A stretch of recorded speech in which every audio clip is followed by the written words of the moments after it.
That is why you are here. And now, for the first time, we are bringing to you the full story of what happened on that fateful day. The incidents, the places.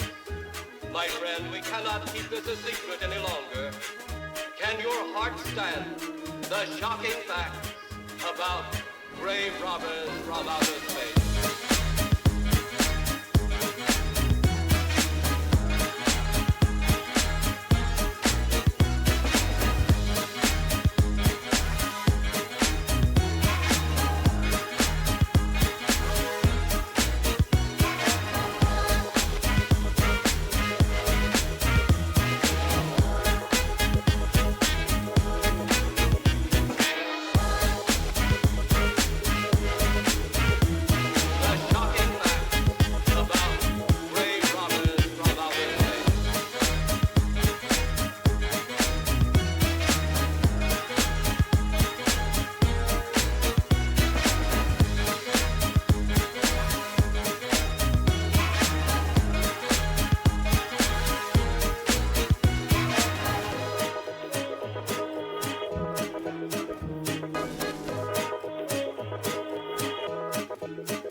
Charge now, Lieutenant.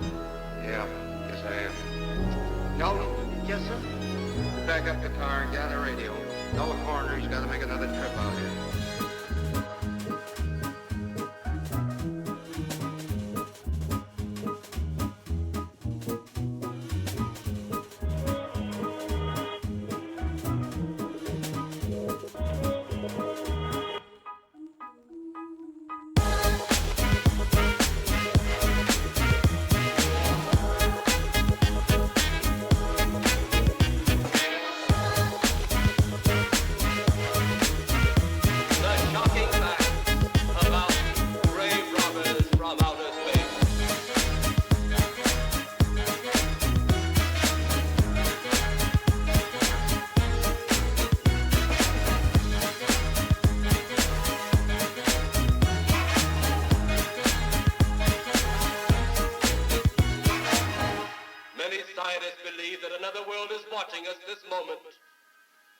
We once laughed at the horseless carriage, the airplane, the telephone, the electric light, vitamins, radio, and even television.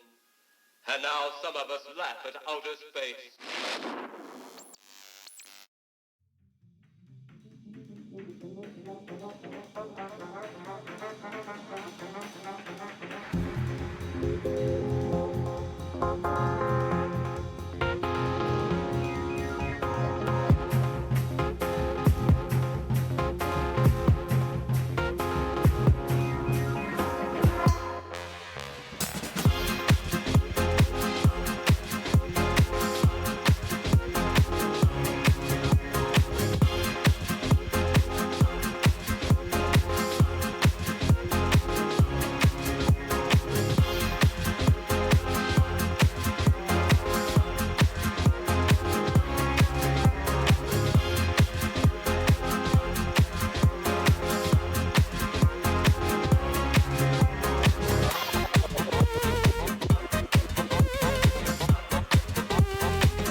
large headline when they see all these great things we're bringing back to them.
In the blaze of your love, the sparks fly over again.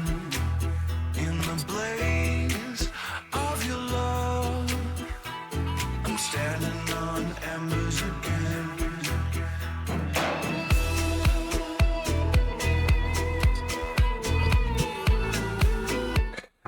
Hello everyone. Sorry for the slight delay. I have a very dumb reason why I was not ready, and that was simply I wanted hot cocoa, so I was making hot cocoa.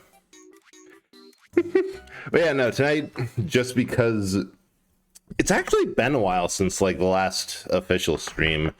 Because last week I was too tired to stream on Tuesday, so I didn't, and was helping Autumn with her debut Thursday, and then was too tired to help again on Friday, which I was going to.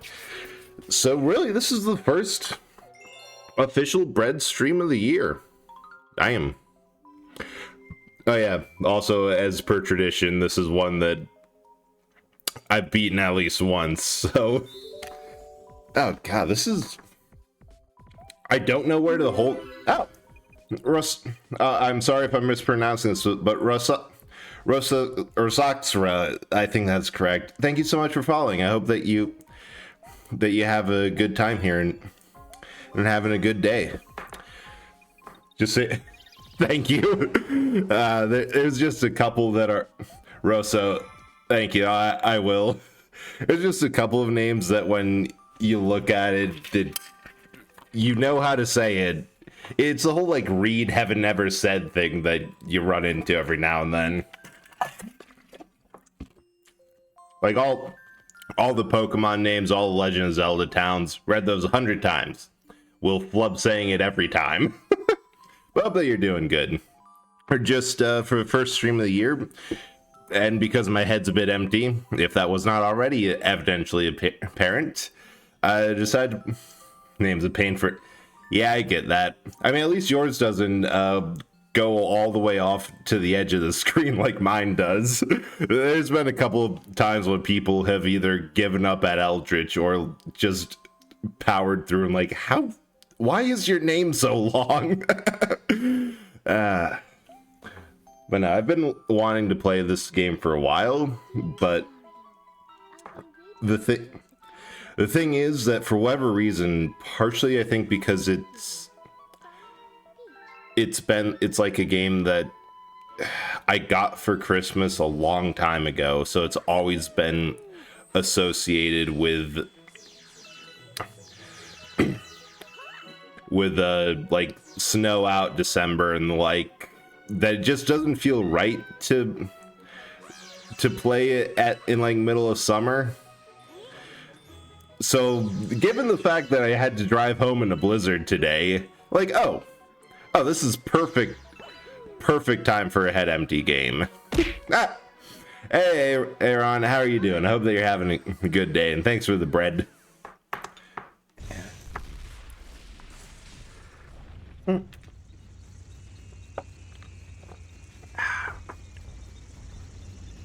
that's good. I'm doing okay. I mean, today was quiet because it's in the middle of a blizzard. I forgot about the weather report, and I heard rain when I woke up, so I assumed, oh, they got the weather wrong. It's too warm for snow. It's just raining. That'll be fine. Nobody else was there today because everyone rightfully saw that it was snowing a lot more later, so I had to drive home in a lot of slushy junk. Oh, your boss sounds so great. Mine was at work and impressed that literally everyone else in the department made it in. Well. Guess I got that going for me, which is nice. Formally invited. The creation of my new galaxy. The toads. They try. This festival's over. So that I just noticed on the airship, there's like the front cannons have a little thing in them. I don't know if it's like a grappling hook or anything else, or like an anchor. And so, yeah, I try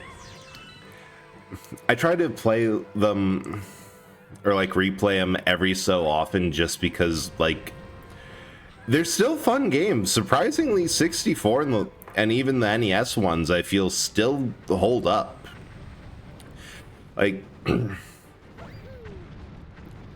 like they just feel good to play, and I've really been enjoying the fact that I can every now and then pull one out, beat it in a surprisingly short time, and yeah, just get through it, because like they're fun.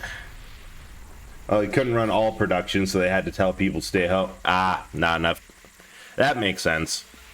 Unfortunately, I have a job where it's either go in the office or work from home, so that wasn't really an option. Oh, they are anchors.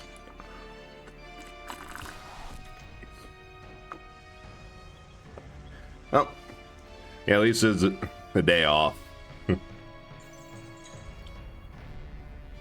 Yeah. And the Switch has a good collection of... Wait, there's just one boat up there that its line wasn't taut when pulling out of the ground. That it just did nothing for the entire engagement. Good work, you. I had $1 for every time Bowser airlifted Peach's castle into at least the stratosphere. I would have a concerning amount of money, because that's happened in like Paper Mario, this game. I think one or two others got her castle like pretty heavily airlifted.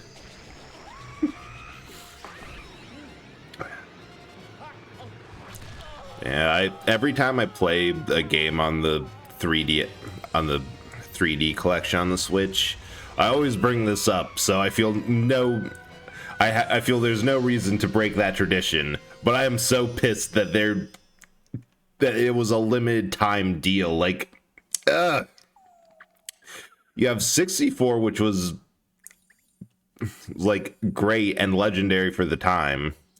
You had Sunshine, which that one I can actually see skipping. I remember there's people who was mad at that one being included, but nah, I enjoy the game, so I don't care.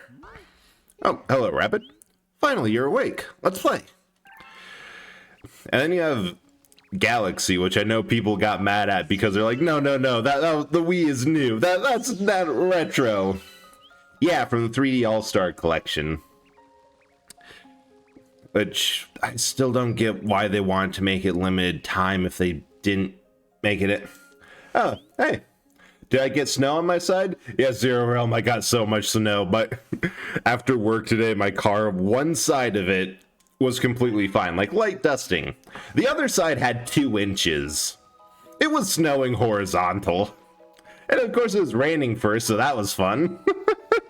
But yeah, we got a lot of snow. How is it on your side of the lake? Yes, Galaxy. Perfect head empty game. Now, was I talking about? Oh, right, the 3D All-Star Collection. They did... well, it had good games, and, as some people would argue, also Sunshine. But, like, I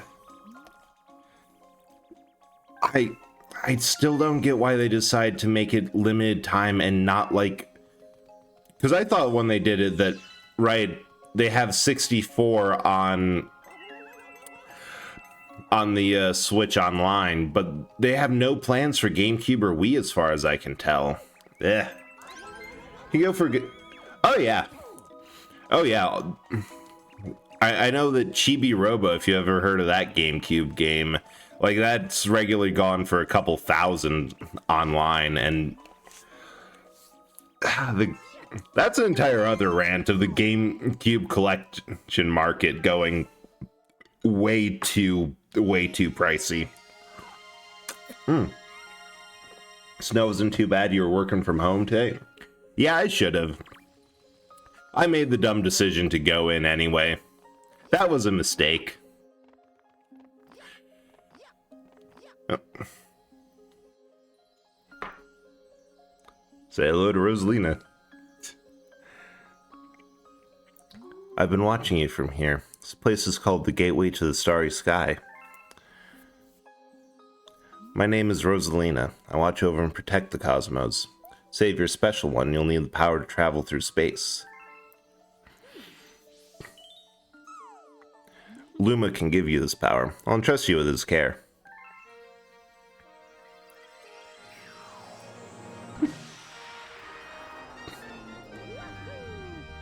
Was a mistake, but would have impressed. True. That's true. I got that going for me. Disaster has struck us just as it has visited you. With Luma, I hope you can rescue the Grand Stars. May the stars shine down on you. Yeah, I like that Rosalina through, like, after this game has stuck around. Like, she's made it to Mario Party, Mario Kart. I think she was unlockable. Or, like, she'll appear in... Like, she appeared in 3D World. Because, like, it's just a good character design.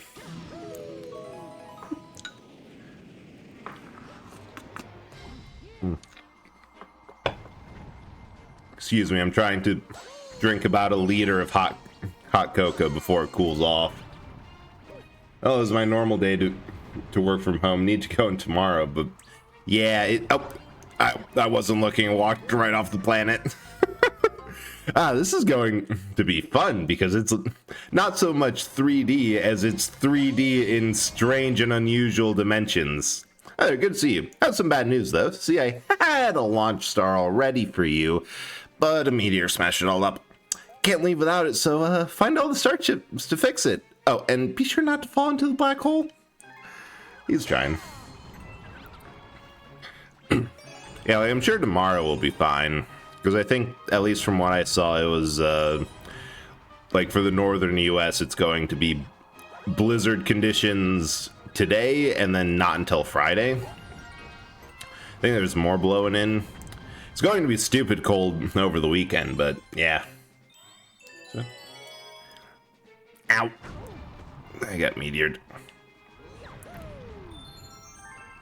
Will you play a Hat of Time on stream? Solidly better successor than Galaxy 2. Ooh. So I have played and beaten a Hat in Time on my own, like, and all the DLCs. I think I got one of the DLCs for free because it was like for everyone who joined before this date, we're giving the first one out for no charge. And honestly, I can... I don't know. I've actually... Okay, so here it's gonna snow. Oh, fun. Good luck. Try not to die and make a snowman. But no, I never actually thought of it as a Galaxy, like, successor. It always felt a bit more like Sunshine, but... That's partially because of the first level of that being based in like a somewhat port aesthetic, which put me in mind as Sunshine. But now that you mention it, the lower levels, well, that's just more of the consequence of it being an indie game. But it does kind of have the vibe. I don't know. I think it was because I was fighting the camera so much that to me, at least, it felt like this is more of an older game, like 64 or GameCube in terms of camera controls. But on the subject, like, regardless, to be fair, never played. Yeah, that is a good point. Waiting for you. That's a Grand Star. I have to save it. You're using the Grand Star to power that awful machine. Looks like it's making something? We have to do something before the Grand Star's power is drained. Quick, find a way to stop that terrible machine. Hey, Cass, how are you doing? Oh, let me get the, actually, let me switch back here because I keep on forgetting and I should probably change things, but, oh, and the butters. Thank you for making sure wow, you've been saving for a while.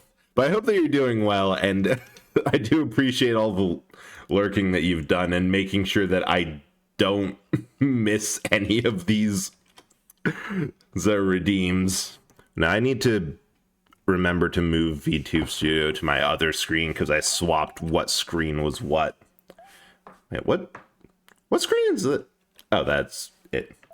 And let me scroll up. Oh, shoot. I forgot to switch back to the proper game screen. My physical monitor. And there we go. Now I can actually see. I only played Galaxy, and the title screen gives... That is true. I mean, any game set in space will give massive Galaxy vibes. I mean, either way, it's definitely like a love letter to the whole...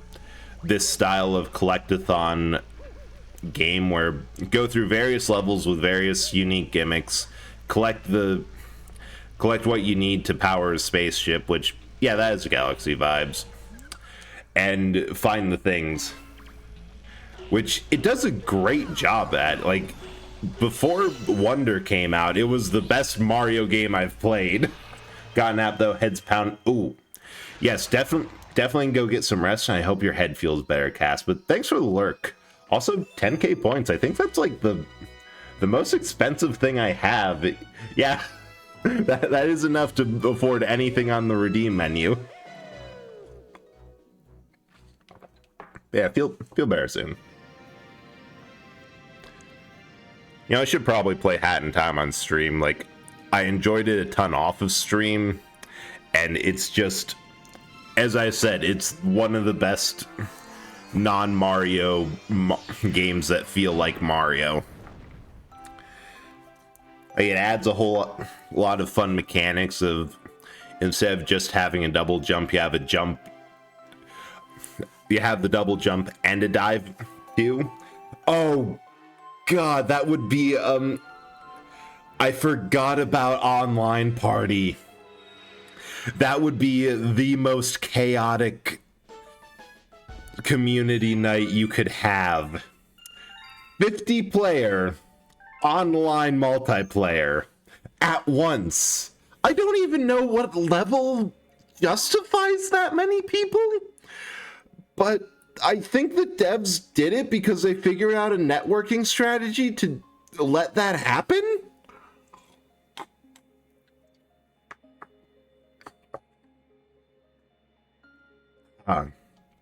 I'm definitely going to have to check in like what all it entails, because the problem with streaming with like mass multiplayer stuff is, first of all, how many people actually have it to join in. Second of all, if somebody joins in because they saw you're doing like the big culprit is like Gartic Phone or Jackbox or anything with drop-in and proximity chat. Like, I've had a couple friends who've had really rough times with people like dropping in and shouting obscenities and slurs. So if it doesn't have like text or voice chat, oh, actually I'm probably small enough that it's probably a combination of I'm small enough that it's not going to be when I do the go live that everyone's going to see it and think, ooh, I can be a bad actor in this.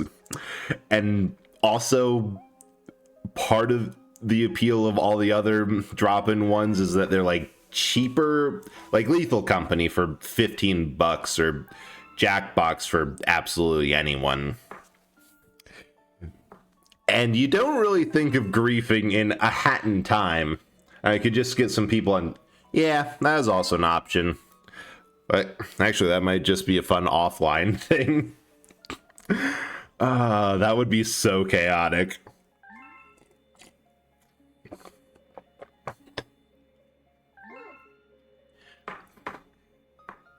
Because this is like a big thing when they announced 2-player, but all the levels before that DLC were designed definitely with single player in mind.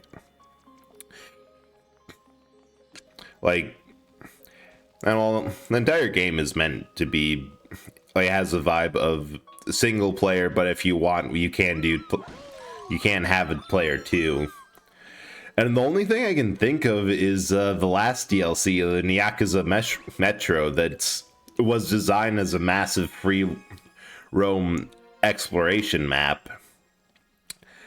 That with 50 players, it is big enough.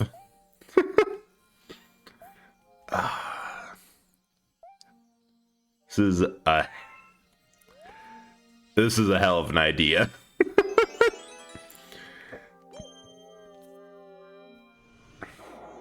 But no, at the very least, I definitely, because I actually kind of forgot about it because I beat that game a while ago.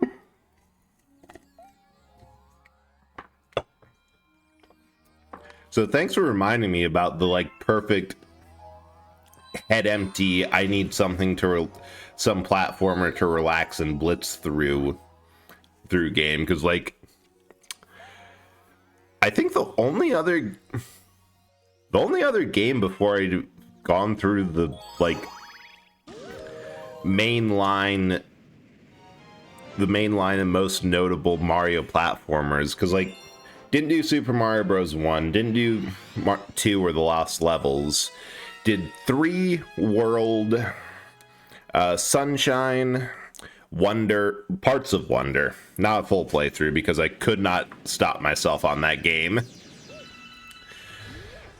And, well, I haven't done Galaxy 2, but I'd have to actually physically haul in my Wii and gonna thank you so much for coming by, and I hope that you had a fun time. Have a good night. So there's a way. Nope, I need a little bit more head start. I don't even think there's anything up there. Now I just yeah, you can barely get up there with a triple jump. Wait, is it? Oh, it's just straight up. Hello, Llama. My friends are ahead. Hurry. Man, if my Joy-Cons didn't have drift, because I'm playing on my Pro controller mostly because that's the only one that they made that worked. But just because it's one of the few that can actually mirror the Wii's layout.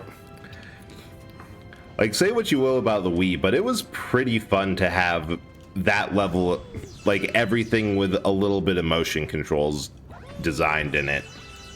Bread is here and all. Hell yeah. How are you doing, Breadtastic? Hope that you're doing, well, Breadtastic. And I think about it, most Wii games by the end of their lives, either like by the end of that console's life, it kind of went from everything has motion control. This is so cool. Doing good? That is good to hear. I always love to hear that. But to like at last couple of games are all just yeah, plug in a nunchuck so you can have most of the button options as a regular controller, or turn the Wiimote sideways and use it like a weird NES paddle. Yeah, I know that that's kind of the life cycle for anything that tries to do something with motion controls or a gimmick like that, that by the end it's going to be forgotten. And even though there's like a massive era of everything doing, like, because there's the Wii, the Xbox Kinect, like everything was trying to do some, oh, the Wii Balance Board, that one I remember being fun. Like everything tried to do some sort of video game, but you're physically moving in some way. And it's either gone from kind of cool to unique and part of the system, or like I remember Skyward Sword, the fact that you need to use the motion plus and it would actively sync up with your with what you were doing with the controller, so you actually had to fence the enemies in that game. That one, when they announced on the port or remake on the Switch, that yeah, you no longer have to do that. We're moving back to regular controllers. I remember a lot of people being happy about that. Like, the more motion gimmicks things had, by the end, the more people were just sick of it. Not me singing my sim rig more expensive than any single console. I mean mood, not me. Yeah, motion gimmick, I say as I make side eyes towards my VR headset I never use because it makes me motion sick. And because most games are heavily gimmicky and not really much substance.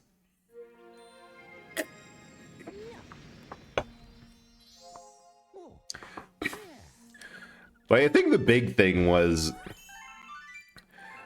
for a lot of games, the devs didn't really, because I was kind of forcing a certain development mindset for any devs, like, oh, we have motion controls and not a lot of buttons. Like, we have less buttons than a Xbox or PS3 controller. We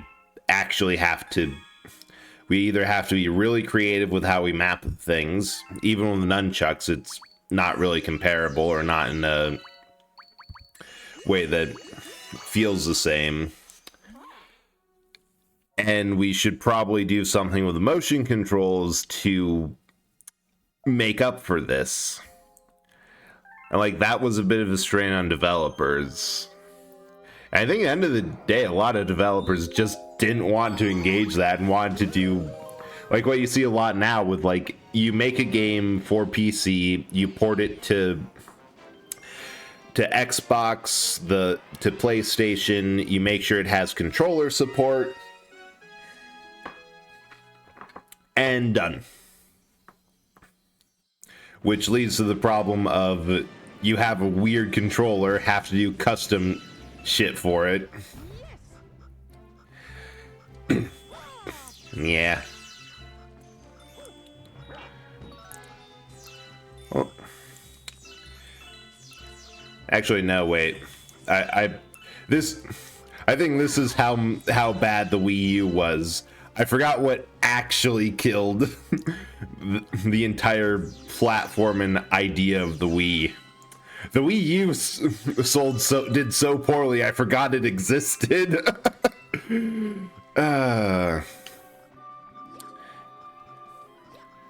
Man. Which, now that I think about it, like, everywhere I hear, like, every time Nintendo tries to do absolutely anything, all I hear is that oh, they're making the Switch 2, or the new Switch is coming out. But from what I've heard, a big thing that they've learned is that naming it the Wii, like the Wii U, made people assume that it's like, oh, it's like the Switch OLED. Like, it's the same console, but has like a new little bit inside. Which is why me, like a lot of people, never got the Wii U. But now I'm curious, did anyone have a Wii U, like, in chat? And was it actually as bad as everyone said? Because what I've heard was that the console didn't have many original games. If it did, because I remember there was one that was really cool at release called Zombie U. That was like zombie survival. If you die, your character becomes a zombie. You roll up a new one with reset skills, and you have to go find your old zombie to get your stuff back. Which I think later got ported to like PC, is just called Zombie. Like, that one was cool, and then there's of course Splatoon. But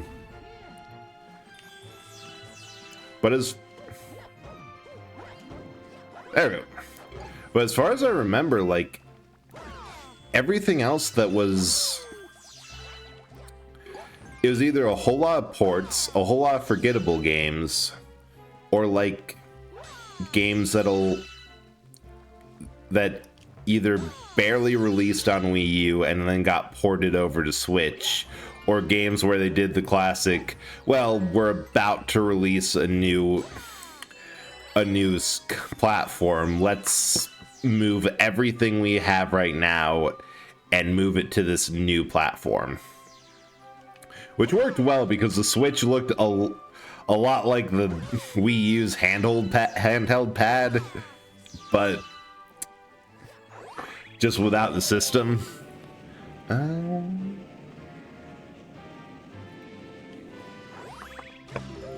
Yeah, let's see where this takes us.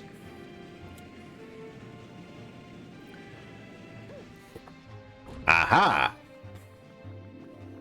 You. Hey, you. Yeah, you. Got any tasty Starbits? Eh? Feed me a bunch of Starbits, burst with snacky happiness, then transform. Man, yeah, 100 Starbits to curb hunger pangs. Alright, eat up, you funky little dude. I love the Lumas. I know that's been like...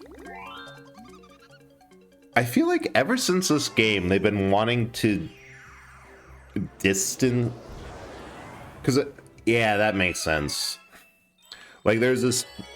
I've seen, like, with Wonder, Odyssey, and the like, that they really wanted to make sure when designing a new Mario game that they didn't just reuse concepts. Like, Wonder was designed without any enemies being reused. Like, they had to make completely new ones outside of, I think, a handful of series staples. Like the recognizable ones, but they wanted primarily to make new ones. Odyssey, they just tried to make as big of a game as possible.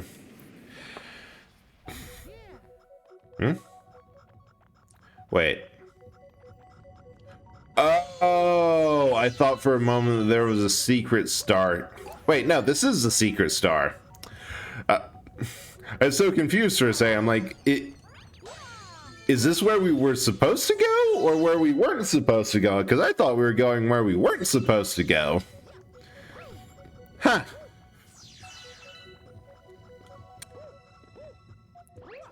You know, maybe going through gravity-based puzzles in space games would be a whole lot easier if my brain worked. Meh, it's fine. Ow. Jerk.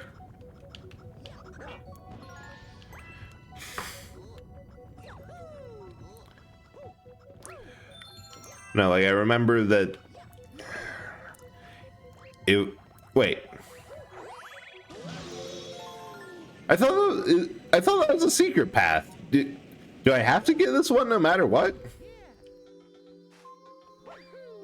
Ah, well.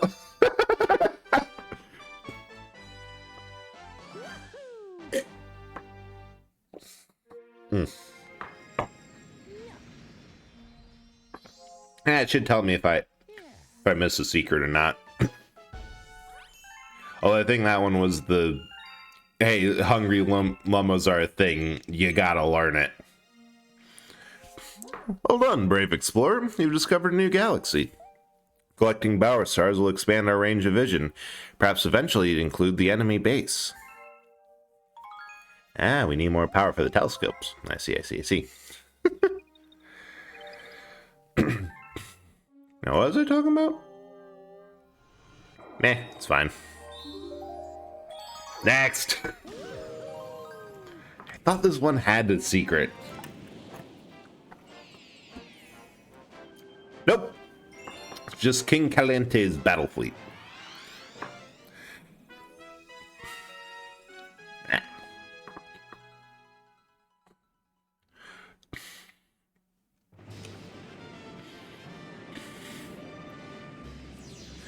I should probably look into like speedrunning.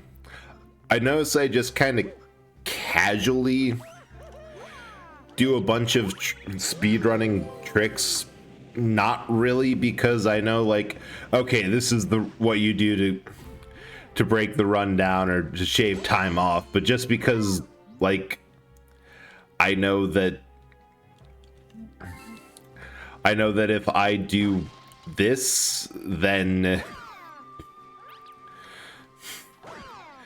I can like make Like what I did with the beginning. No, okay, if I start here with a triple jump, that'll give me enough momentum to clear the top of the building with the spin.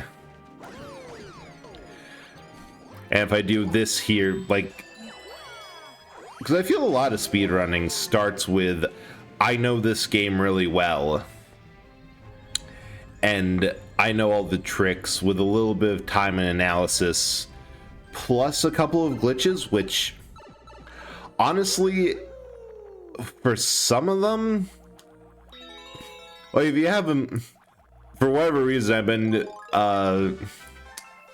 I've been being suggested a lot of like joke Skyrim speed runs of like how fast can we kill everyone in Skyrim, or marriage percent runs. And that, like, Skyrim is just, physically speaking, such a big game that you need some sort of movement speed glitch to not spend 5 hours just running across the map. But for like a lot of platformers, especially for 100%, like glitchless 100%, that's just, it's just a matter of knowing like where everything is. Ah. Wow, there. And getting lucky, because those things rarely spew that many coconuts. I've had to wait a long time before because they kept on spitting fireballs.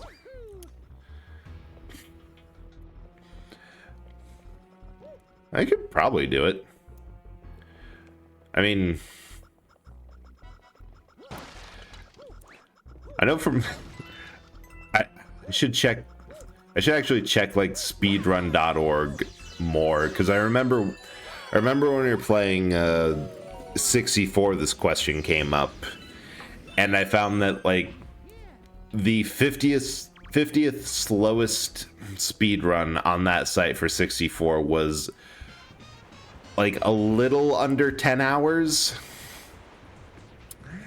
and not counting a couple of like the game didn't save this, or I'm playing dumb, or I'm actively slowing stuff down to show off parts of this game, or even just the beginning and end of streams. I beat that time on a casual playthrough. Ah, hot tentacle.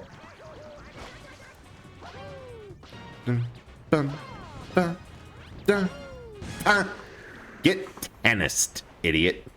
The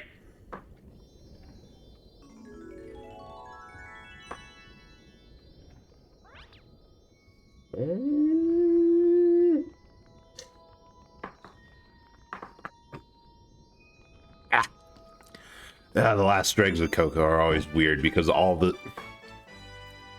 stuff you put in at the top of the liter filtered down is in that last swallow at the bottom of the liter.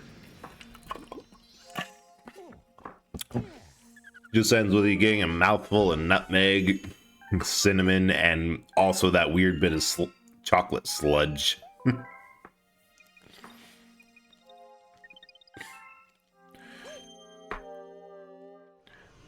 Alright, that's everything for now. Next!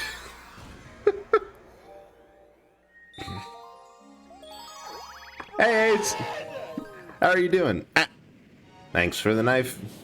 This is why there's a smaller body on top of the main one. Because knives fly.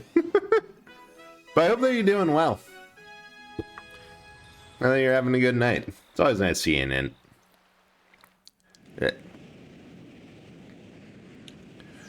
Oh. Got distracted. I mean, fair. That game is just distraction all the way through, and you know, sometimes you just log in to try to do a little bit, and next thing you know, you're on the other side of the map learning how to cook. Just happens. Is there something up? forget if there's something up there now or not. And well, that reminds me, it is technically the first stream of the year, and as far as stream resolutions go, like, I said I was gonna make some of, like, what I want to do for next year, and then I realized that, like, I actually am not sure what there is left for me to do, because, like, most of the goals that I had last year were I thought pretty long term, or like would take a lot more work to get. It's like the biggest long term goal was get a stream key from the devs and play a game early. Like that was, I don't know, maybe someday when, although I might get partner before that happens, if I can even get partner. And that happened last year. And beyond that, like everything else is, like all my goals for pretty much everything have been met in a way that I'm just like, I don't actually know what to shoot for now. Hell yeah, be Mario. But the good news is that there's one joke, well, kind of joke, it's semi-seriously. I don't think I could make partner like nah. I don't know. I think like partner is a matter of primarily if you, actually partner is like one of those goals that I feel you either have to fit like, and I hate saying it like this, but like the Twitch meta, not the hot nonsense that's going on with censor bars, but like these are the biggest categories and the ones that consistently do well. Like the people who stick to one or two games that are always super popular and people will always watch. You know, like, well, I suppose now that's Lethal Company, which I still do not understand how people have been playing that since it came out. Like, it's a really fun game, yeah, but if I played a game that Chance, thank you so much for rating. How's your stream? Hope that you got a couple of wins at Mahjong. But welcome in, Raiders. Let me get you the full Twitch shout out. Oh, right, Ace beat me to it. Thanks. Oh, Big Red, thank you so much for following. I hope that you had a good time. No, thank you for rating. Chance, if you need to go get something to eat, get something to drink, or just take a rest, like, streaming's a lot of work, so by all means, please do. Say I'm living up to my rep. I am sorry. Hopefully next time you'll get some wins. But no, welcome for everyone new here. Welcome in. I'm Eljator of Bread, Eljator from Beyond Reality. You found an old band Blockbuster and thought, yeah, this is something I can base my entire, holy shit, I didn't know you could do that, my entire personality on. And mostly stream a lot of retro games, a couple new ones, basically whatever I feel like. And tonight, going completely against the schedule I set out, I landed on Super Mario Galaxy because it's cold out, it's snowy, it reminds me of this game. Well, yes. But I hope that y'all had a good time, and thank you again for rating. Furious itchiness plagues our entire being. Must be stopped. Please find the source at once. Yeah. Yeah, schedule. The thing about schedules, ideally, they're more like guidelines. Hey, Brozak, how are you doing? Hope that your night's treating you well. Stuck on the wings. And I love it when the planetary gravity setup goes a little bit funky. Because, like, I'm pretty sure technically speaking, the Queen Bee counts as an asteroid. But sometimes you just go in circles because you're holding down the stick in one direction. It's like, we don't know what to do in this situation. So you're okay. Are you ever gonna get back? Hello, Mario. Yo, oh yeah. Like, honestly, the only reason I have a schedule is that I know that if I have it, I won't forget what I'm trying to, what I was going to play this week. Like, I think I've checked my own schedule to see what's going on more than anyone else has. Like, I'll often check it right before stream to make sure I grab and say I'm playing the right thing.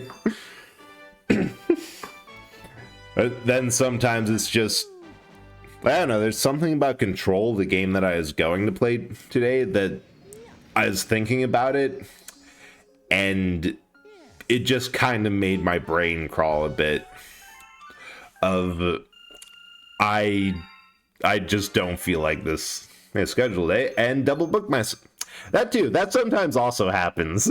I had to pull back on, like, answering, like, oh yeah, I could totally do this thing of, like, someone looking for volunteers for a game, and because I'm like, wait, I don't remember if I have anything on or not that day. I had to play gun Pokemon. I'm gonna be honest, just for how I remember seeing Pal World when it was like first announced, and thinking, okay, that is dumb. But then, like, after thinking about it a while, if they did a good job polishing the mechanics and, like, both the gunplay and the Pokemon or pet raising stuff and capturing is fun, I can get behind a game that approaches the Mon genre in the same way that Borderlands approaches shooters. Of just going straight in for the most ridiculous. Because it's like the joke that everyone makes with Pokemon, like the low effort joke.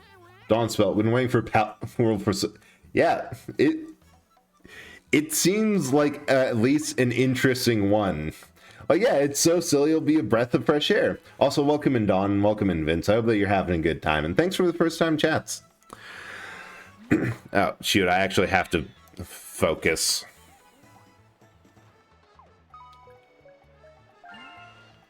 Alright. This might be painful. No, this is far from blind. I've beaten this game like 5 times.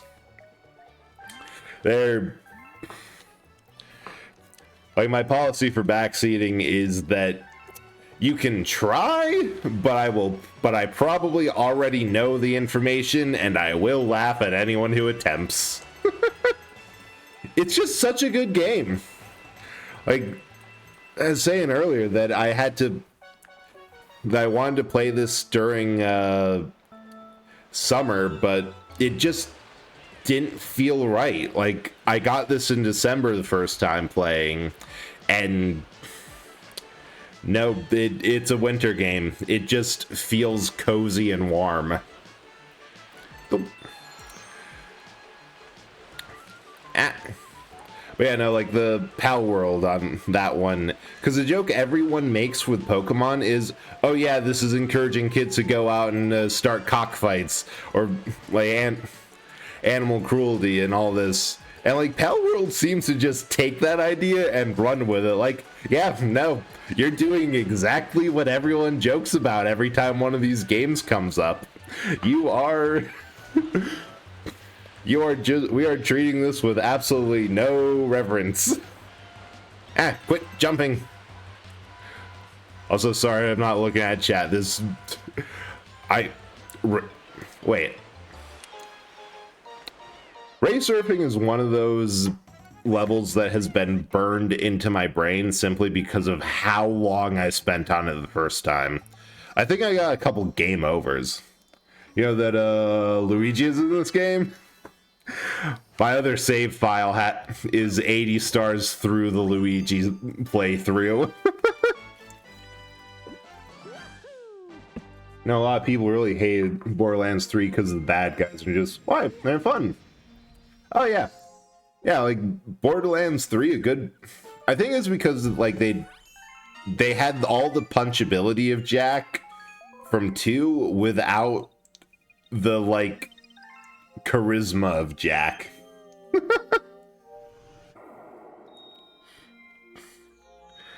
Yeah, speaking of Luigi being in this game, I saw like a Super Mario Broth post on Twitter that's like, Luigi technically is in the game 3 times. Because he has 3 separate models, like one for when you can talk to him on the Comet Observatory, one for when he's playable, and one for when he appears in a level with a star. So technically this game has 3 times the Luigi. Troy has no charisma. His sister is absolutely fantastic. I think I got Borderlands 3 for free on Epic, but I just like never played it because I was halfway through 2 and never finished that. Which, by the way, Necromancer is the absolute best way to play that game. I actually stopped after a certain level of Necromancer. I remapped my reload key to be on the other side of the keyboard because I'm like, I don't need it and I don't want my muscle memory to accidentally hit this. Oh, sweet. That is fast shipping. It's like whoever got that for you got it for like yesterday, and it's already 2 days out. Nice. Yes, that chance exactly. Claptrap, I actually find them funny. Like, granted, part of it is that I also find it funny in the pre-sequel that you have to confirm 5 times or something like that you did not accidentally click on Claptrap and legitimately want to play as him. Meki is very strong and very fun. It's so fun when you can just point yourself away from an enemy, unload, and everything dies. Saw posted as someone looking at me madly with text saying, "That's it, you can no longer play as Luigi." No, we can always play as Luigi. Always Luigi.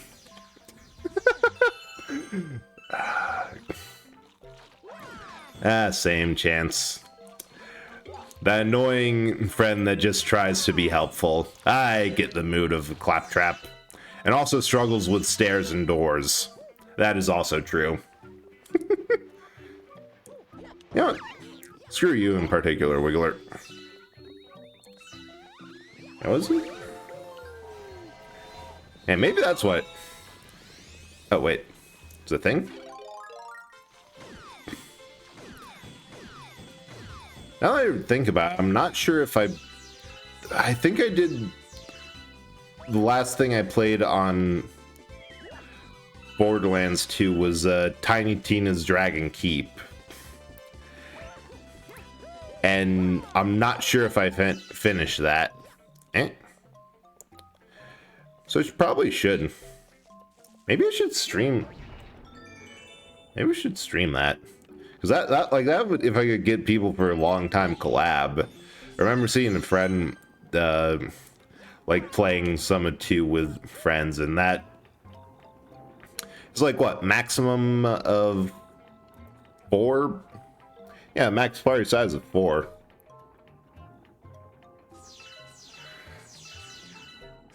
Listen, sadly, that ain't gonna work. To try to give Luigi his own year as the worst performing year for Nintendo.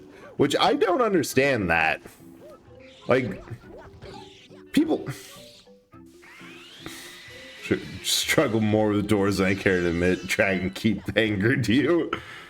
Fair. Doors are hard. Even when labeled with instructions. Because I thought the year Luigi was fun. Wait, was that in the middle of the Wii U? If that was in the middle of the Wii U, I am not blaming Luigi for that. I am blaming the Wii U. Because that was a dark time for Nintendo.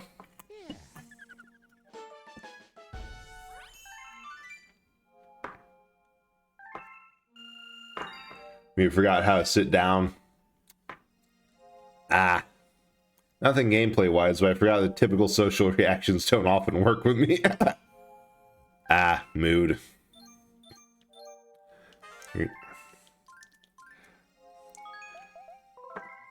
Yeah. I mean, maybe. See, in that point, if it did coincide with the Wii U launch, like that kind of muddies the statistics a bit, because like the Wii U as a console didn't do very well, so it's very likely that all the games on it would, like, it could have been a normal year for everyone and still happen. Oh yeah, I heard that Matthew quit Game Theory, and my full reaction was, wait, I thought everyone didn't take him seriously on the internet already.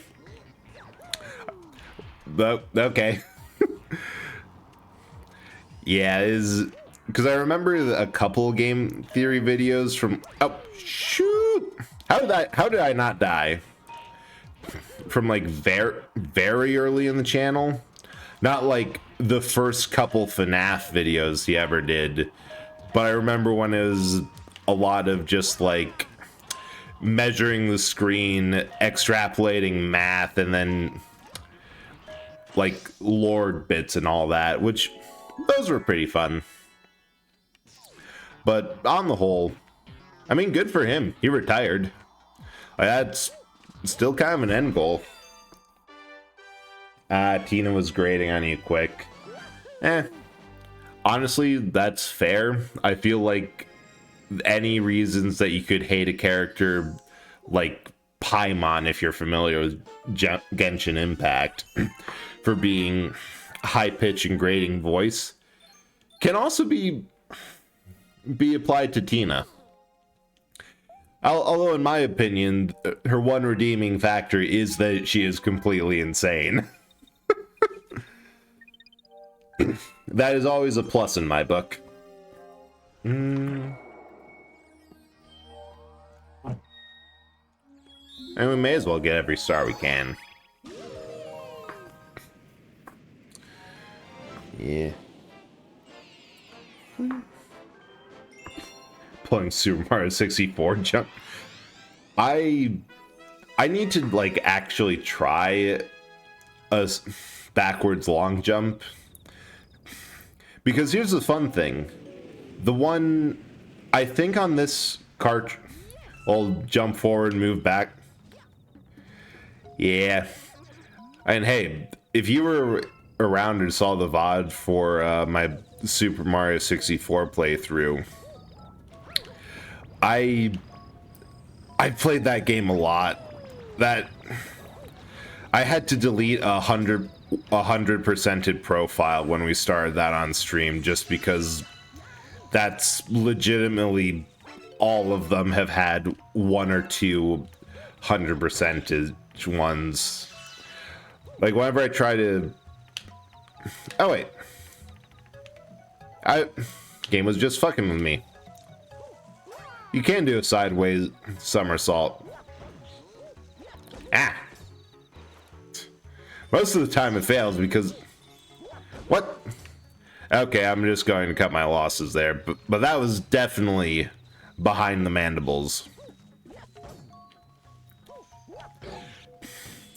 Yeah, it's like I was talking about earlier, that if I knew more of the like pathing involved, I would definitely try it. Well, not even if I knew, if I just could be bothered to take the time to learn the pathing, I would do speed runs of this game, because like I know how to do most of it anyway. Okay, we need... The neighbors are causing trouble again. We would be most grateful for your assistance.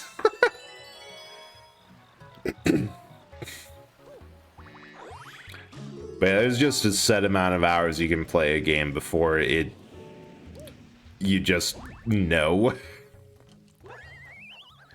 was I talking about before? It's First stream of the year, new year, and I haven't, and also the first stream in a while. I do not need to stay on schedule or track or anything else. Hello, giant bug. I'm going to stomp on you. Get sat upon.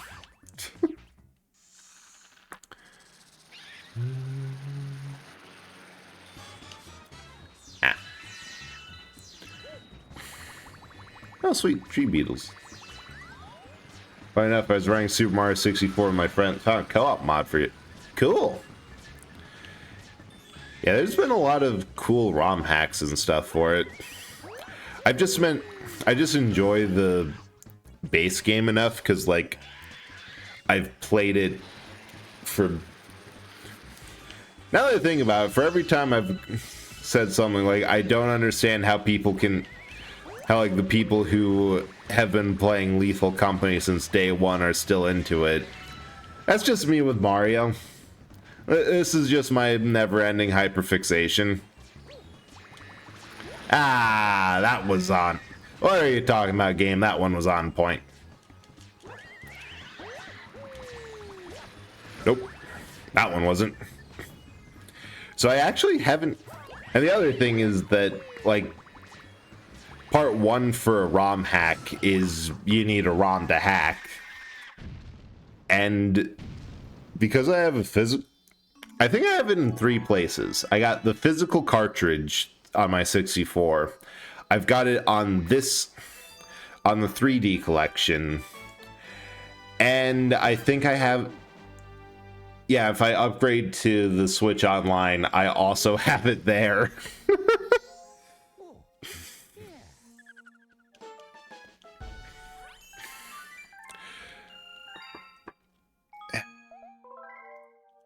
So it's like just a case of I've never really needed to get a ROM because it's never been inaccessible.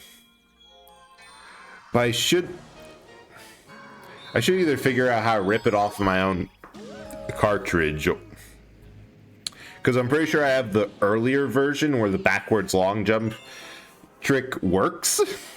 There's 3 of us teaching another friend the run, and that is more than... yeah. Bread. Hey, Dragon. How you doing?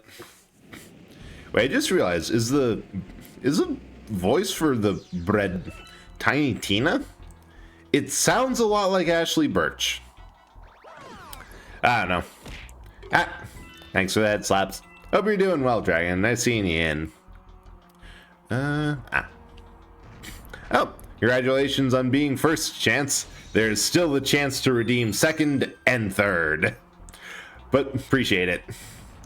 And also, I should just start a counter of how many times I say I desperately need to figure out something to link to that and to rig it up. The problem is I have my bot set up now that it can read channel point redemptions. However, that is technically separated from the bot that, like, whenever somebody who's on the streamers list for auto shoutouts types in chat, the bot that Matt... Ah! Thanks for the flood. Oh, I am doing good. Thanks for asking. Thanks for coming by, Dragon. Hope that you're enjoying your time. But yeah, like, first problem is that there is, the way I have it coded, there is a difference between the program that reads chat messages and can respond and the one that reads channel point redeems, and I am not sure how to make those the same, and I have an idea of how to get them to talk to each other, but that involves various multi-threading and high-performance computing algorithms that I do not want to implement on a bot. Probably end up doing that just because, God, there's a way that you can actually skip a good chunk of this. Oh yeah, by doing that. Because one time I got one of the bullet bills to follow me. I sideways jumped over the fence. It managed to get enough height that it also went up and over. But I guess the lower set of cannons that I forgot about just has a chance to fire in an angle where you can get its attention. I thought it was a 3-hit though.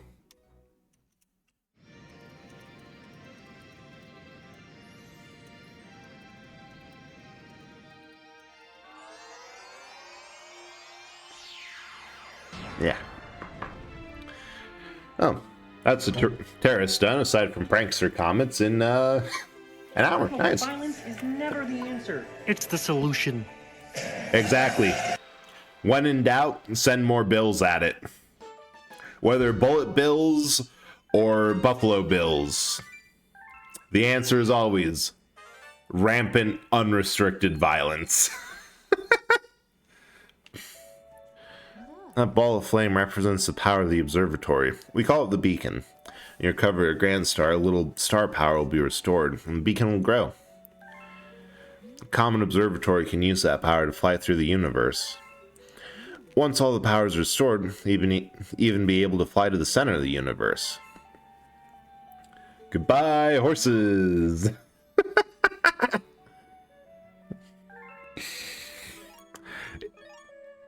It's a valiant sacrifice, but one I do not make lively, but it is necessary.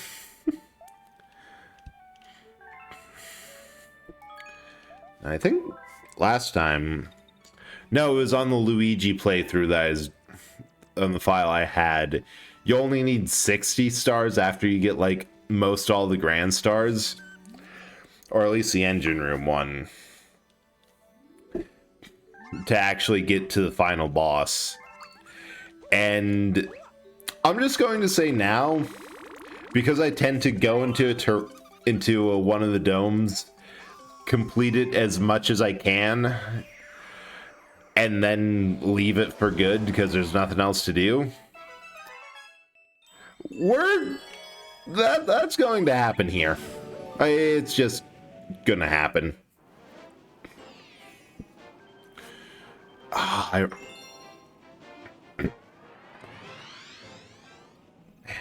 remember this one being for the first Hungry Luma in the observatory. Actually, Luma? Anyone have an opinion on that? And Luma explodes into a black hole. Well, there are black holes in all these levels, so that's not exactly exactly wrong. Now, I remember this being such a difficulty jump for, like, the first hungry, like, the first feedable Luma you get.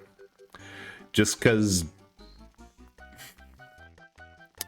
like, that first section died a ton to it.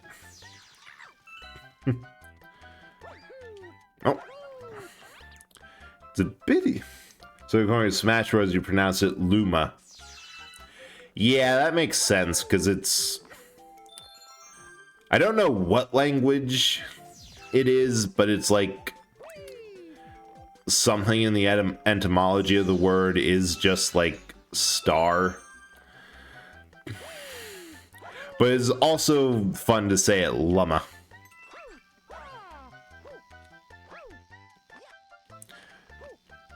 There we go.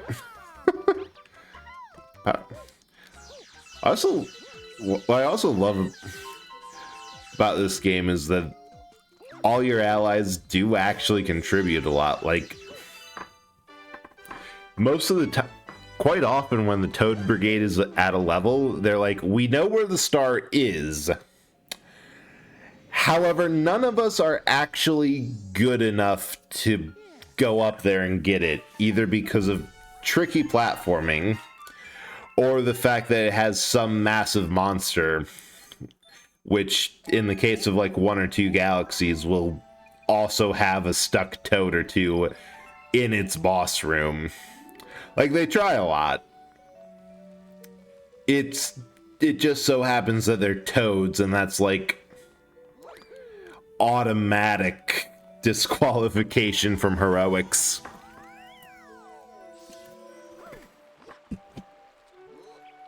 But they try their best. Yup.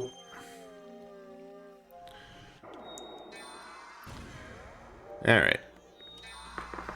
Oh, God. Oh, hey, Space Junk Galaxy. I was just thinking of the boss in this one.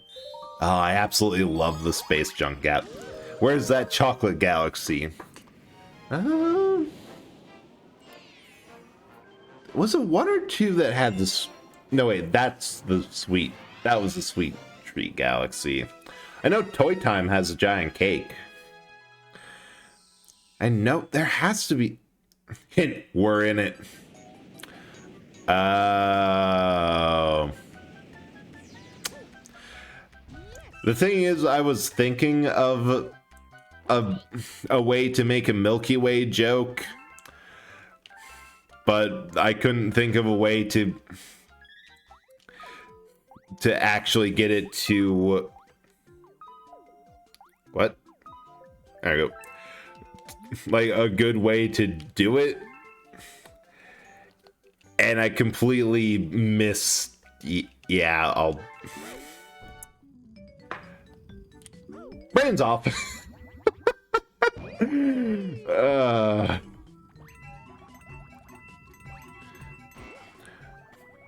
It's one thing to like puns. It's one thing to get got by your chat with puns. It's a whole other thing to have it happen when you're trying to think of a worse one and miss the obvious one. God.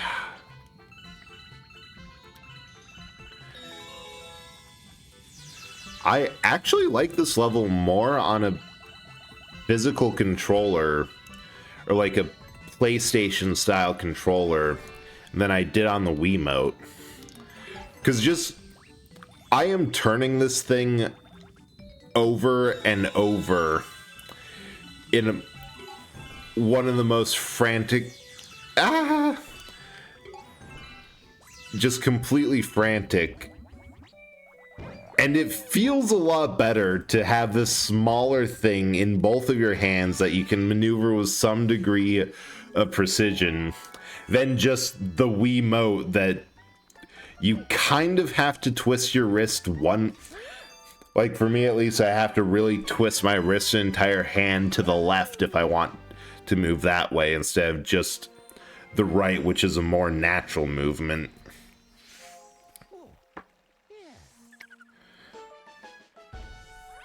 Man, now I kind of wish there were more like, because PS5, that the DualShock on that one is absolutely packed with sensors. Like if you, I remember the tech demo, Astro's Playroom, being so much fun because it actually uses all those things. But most games will, like, they'll use the stiffer triggers, sure, and maybe some haptic feedback. Yeah, the haptics are great, but they don't use it to the same, quite the same degree as like the first couple of games. Ratchet, oh, good to know. Yeah, I've only had one Ratchet and Clank game for the PS3, but the problem with that is that it got to a certain point and crashed every time. And like the most I could see is that the game's just kind of broke. And just does that. And unfortunately, I know that's just kind of the path of all those games where or like Uncharted is a good example. First game has you use the motion control and tilt controls to control how far you're throwing your grenades, like fine-tune the distance. By the third game, it doesn't use the motion controls at all. So it's just kind of one of those that early games on the system will definitely use all the cool features. Oh, it's the SS Dolphin.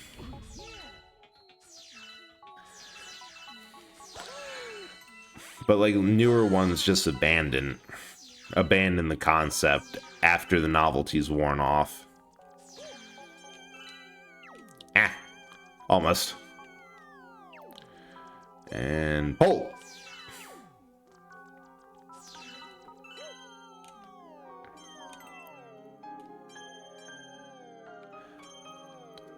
I wonder what's faster through there. Like, what way will gravity take me to get through that fast? The dolphin or the junkie one from Pikmin 2? Actually, it had 2 cockpits, so I mean close enough between dolphin and the Hocotate freight ship, but probably technically the Hocotate freight.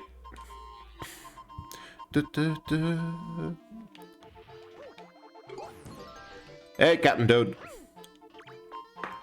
Mr. Mario! As a brave captain of the Toad Brigade, I've always discovered a shortcut to the Power Star. Take the Slingshot Star at the top of the Star Shroom. Definitely didn't run away as everyone else got frozen. Yeah, now that I think about it, like, literally every major character that was an ally shows up in later games. Because Captain Toad got his own spin-off. Rosalina has been elevated to the same level as like the mainstay princess characters. Hey, I even think you see Star Shrooms in multiple places. They really did just kind of make an instant classic with this. Oh.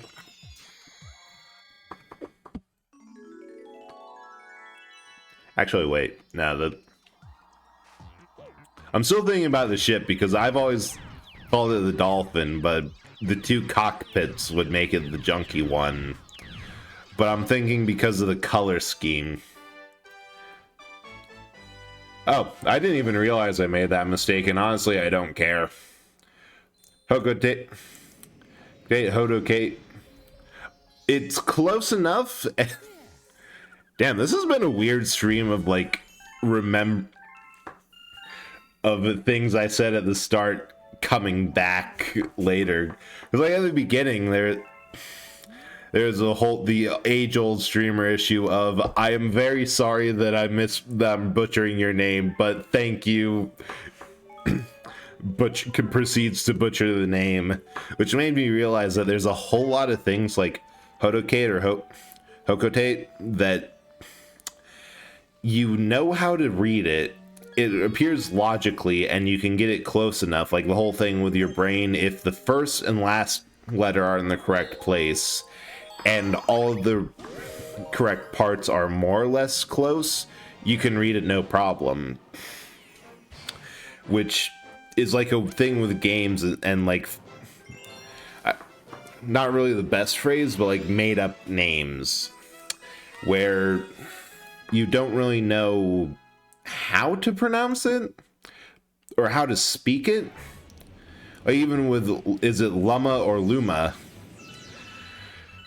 You don't really know how to say it until the company puts in voice acting and you hear it out loud.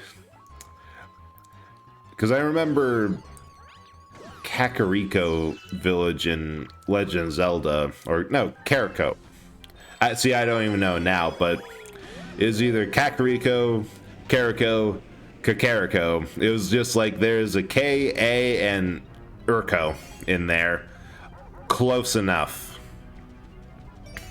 I love how they replace the rolling boulders with chomps so you're not even tempted. 4 and 5.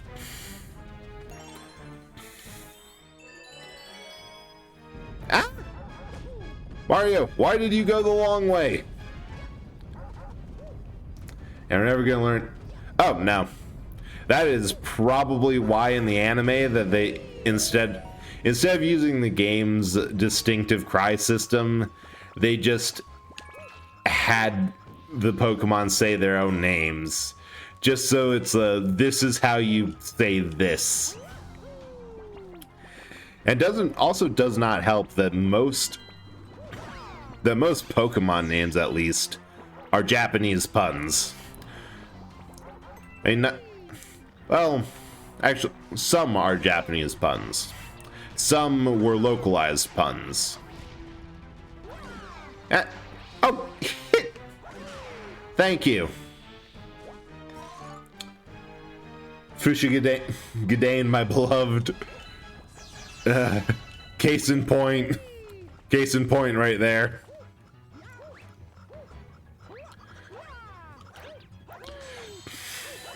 No? Like, there's that one. Most of them are thankfully pretty easy to remember or to figure out. But, God, Pokemon is pretty much the worst offender I can think of I just read something quick, and that becomes, as far as I'm concerned, the canon name, and then one day I either hear it or look at it, and I'm like, oh, yeah, I didn't get that right in the slightest.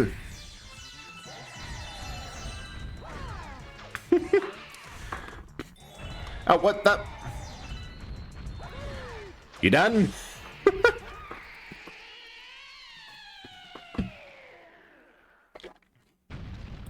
Thought I'd be done after that one. Good.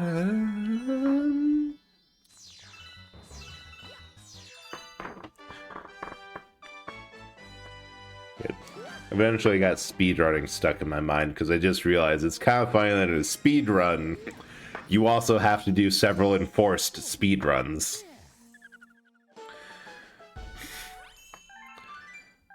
Alright. I'm pretty sure prankster comments don't update after you they don't move after you complete a prankster comment. You have to do one. You have to do a legitimate star. Ugh. Right. Man, now that you think about it, I bet you'd do none of those speedrun stages on actual speed. Well, you would on a glitchless 100%. Because with a glitchless, because like you can completely miss. Like you only need half of the stars to get through the game. Like the final boss unlocks at 60. You just need to get. You can actually skip the entire bedroom dome. Forget. Oh yeah, people. 100% runs are fun.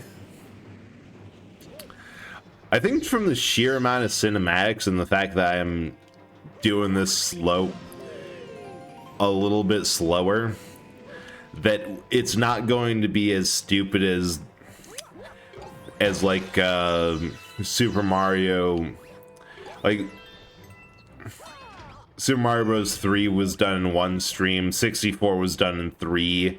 I think technically World was done in 4 because after we beat the special world, I had to do it. I had to start the first 10 minutes of the next stream was, oh my god, I just realized we never beat Bowser. We have to go do that. The 16-star runner, that scares me. Well, my timer, the fact that people do 100% runs.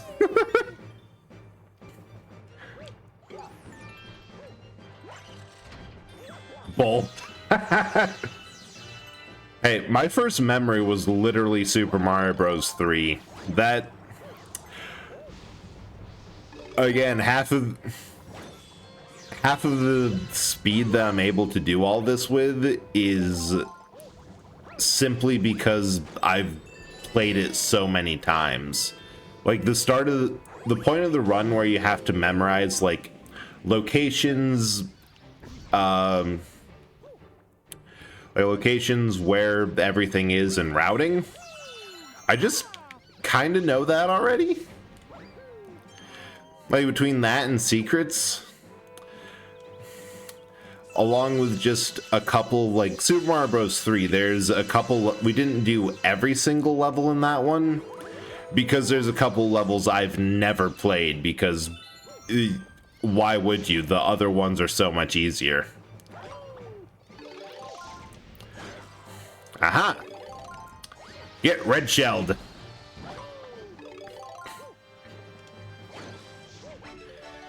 And honestly, I like the idea of a 100% run. The one instance that I could see not doing a 100% run is the only Mario game I haven't 100% on stream, Sunshine. And that's mostly because, like, after you do all the levels and the 100 coins, the rest is just well, first of all, 100 coins, you have to know what levels you can actually complete get all 100 coins on, because some just don't have the ability. And the red, oh yeah, and the red coins, that one's annoying. The other thing is that a lot of it just kind of feels tacked on. Like, that was dumb.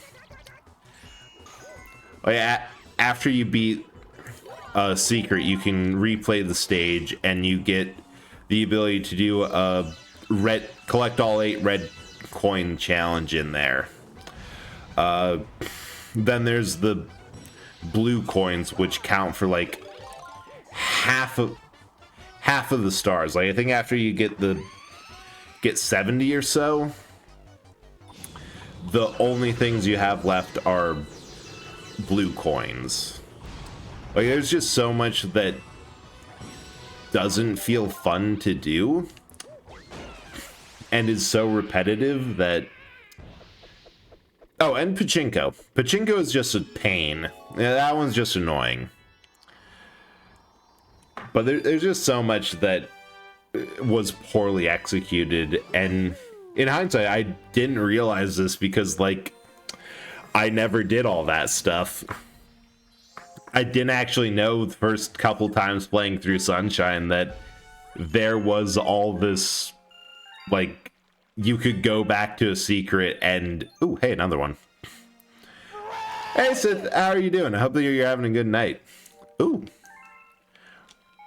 We just got another Grand Star. But yeah, I can see not 100%ing Sunshine. But for most of the Mario games, like, I prefer 100% runs or speed runs,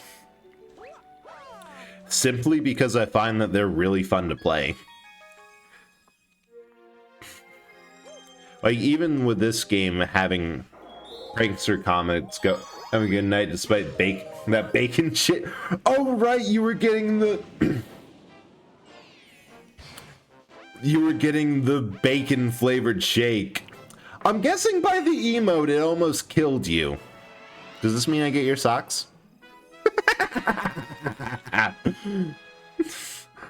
But I hope you had something to wash that down or get the taste out of your mouth, because cannot fathom why the XSplit stream they thought Pachinko level is a good idea. I mean, I don't mind the idea itself. Like, at its core, the Pachinko was a fun concept. It's just that also at its core, it was poorly implemented. It just...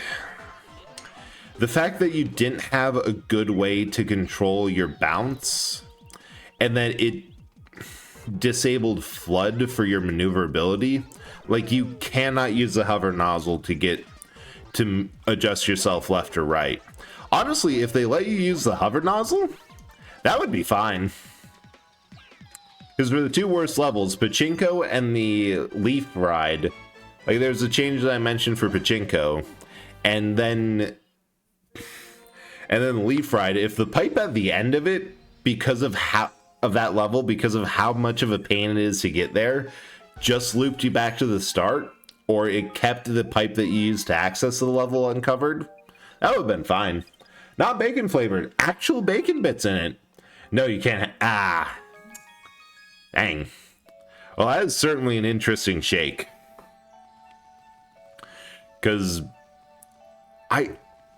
not a huge fan of sweet and savory, like in the same package.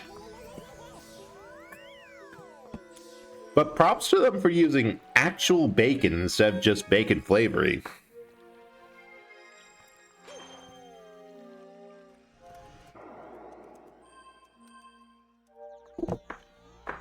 Ooh, another one.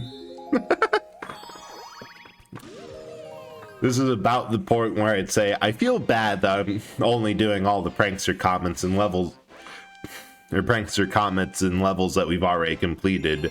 But like, it's been speedrun, race, speedrun. Yeah, I probably deserve that for trying to steal your socks. Oops. Alright. Time to fling my body at space junk.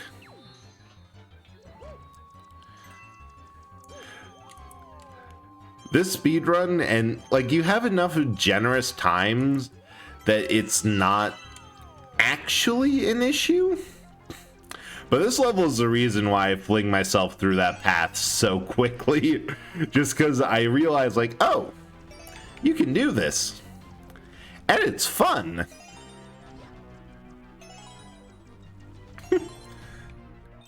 You should try ooh. Oh, maple bacon cupcakes. I read that as pancakes, and like, that just sounds like a nice breakfast. But I've heard that I don't quite get the appeal of bacon everything. Like, bacon on a lot of stuff, yes. But, I mean, hey, I guess that's just more maple bacon pancakes for you. Ah! I thought I could swing around. Oh, you can. Because I suppose if it's one of those, like, it has complementary flavors to it that once you get past the initial shock, it's actually quite nice. One cupcake place I love does it so much justice. They quote their Simpsons, they're groin-grabbingly transcendent. Okay, you know, that is all I need to hear. Like, if you can make something that's groin-grabbingly transcendent, even if it's something that makes me, of all people, who usually, for when it comes to family, has the most diverse palate, say, wait, what? I will trust the word on that. Now I'm curious. Maybe I should find if there's some sort of niche bakery that does maple bacon by me. It's like a good maple, like, Long John. Amazing. But you also just need good bacon.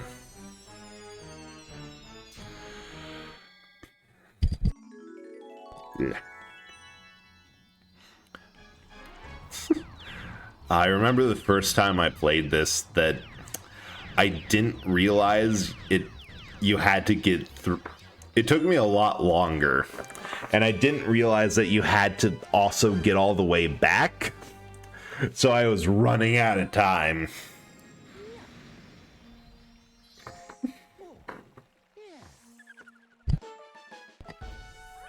I think I either died of a timeout that time or got it with like 15 seconds.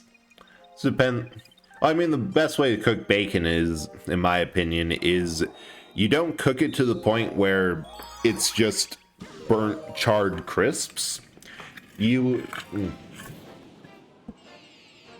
have to cook it so that there's still like meat on it.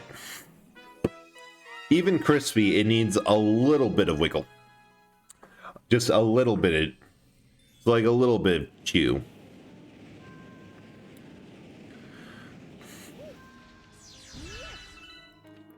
Especially if you're putting it to something. Because, like, how I have to remember every time I make makes a super stew with bacon in it, is that you should actually undercook it in that point, because it's going in the stew pot, which everything is going to be stewing for long enough that the raw meat and vegetables that you have are going to cook through. Oh shoot, I forgot to get... Wait. I can go back. I forgot to get all of the... There's a hungry llama that I may as well get first time through. And I forgot to get all the star bits on here. What's your favorite pudding? It sounds basic, but actually really like vanilla. Like, part of it is that I would always in college, like, as just I need something sweet, I need something simple, would get these instant vanilla pudding packets of like 2 cups of milk, froth it for like 5 minutes, and you're good to go.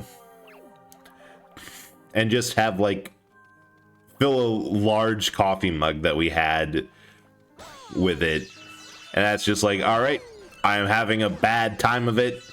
We are deploying the pudding. How much do you need? 50? You know, there's better pudding than vanilla is not chocolate or tapioca. Fair enough, and I will hear it.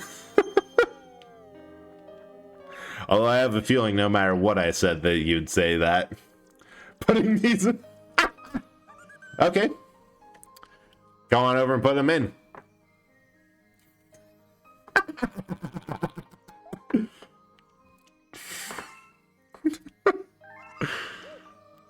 Wait.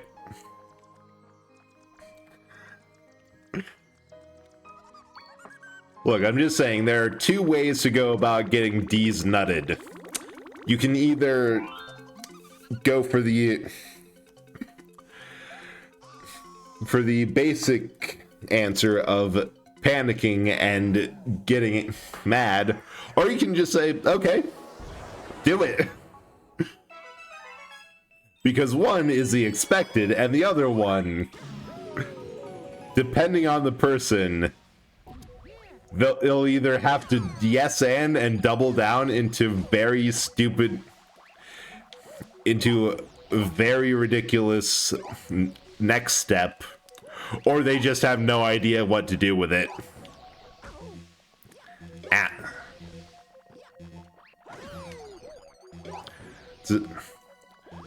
So because this level brings up a good point that I do not know the answer. Do those combo markers come up anywhere else in the game, or only here specifically? Because I guess there's just never been close enough enemies aside from here that I've noticed it. But it seems like it's only on here, and I don't know why it has a combo tracker. I've also never really been able to get it above like 4 or 5.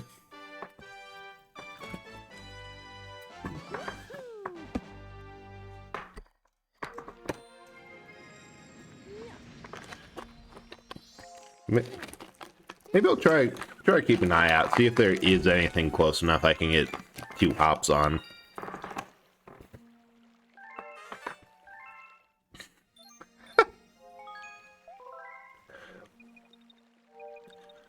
Okay, I think if you get everything you can the moment it becomes available. By like the kitchen. Yeah, I remember on the last profile or last playthrough I did, I had completely skipped the kitchen because I had enough power stars that I'm like, I don't need this. I can just go on to the next one. Oh, this one's such a cool one. I absolutely love how this one plays with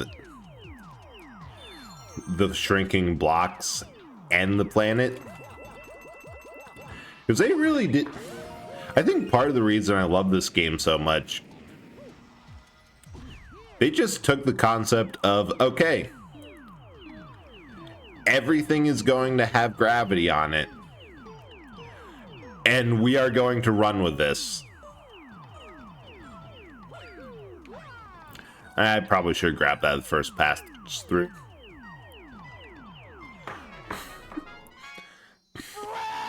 Hey, Botanical.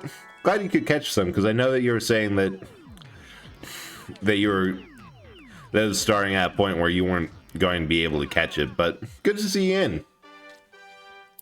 I also remember that level having like more music notes to collect. Maybe I grabbed something I shouldn't have and stopped it early. But like running around, the road sucked. Oh god, they are so awful. I do not have a long commute at all. Like I could probably walk to work, but even a little bit, I was so thankful that my car has 4-wheel drive, because god damn, it was so awful. But I'm glad you did not die horribly while out driving. Alright, now on to the boss fight we were supposed to do in the first place.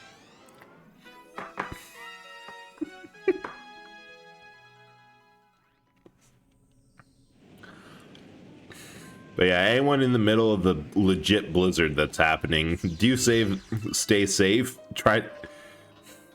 stay warm, and also like just treat yourself a bit. Now is the perfect time for any hot beverage of your choice.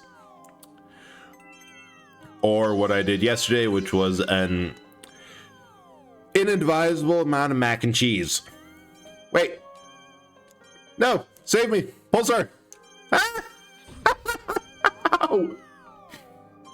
Saw some. Holy shit.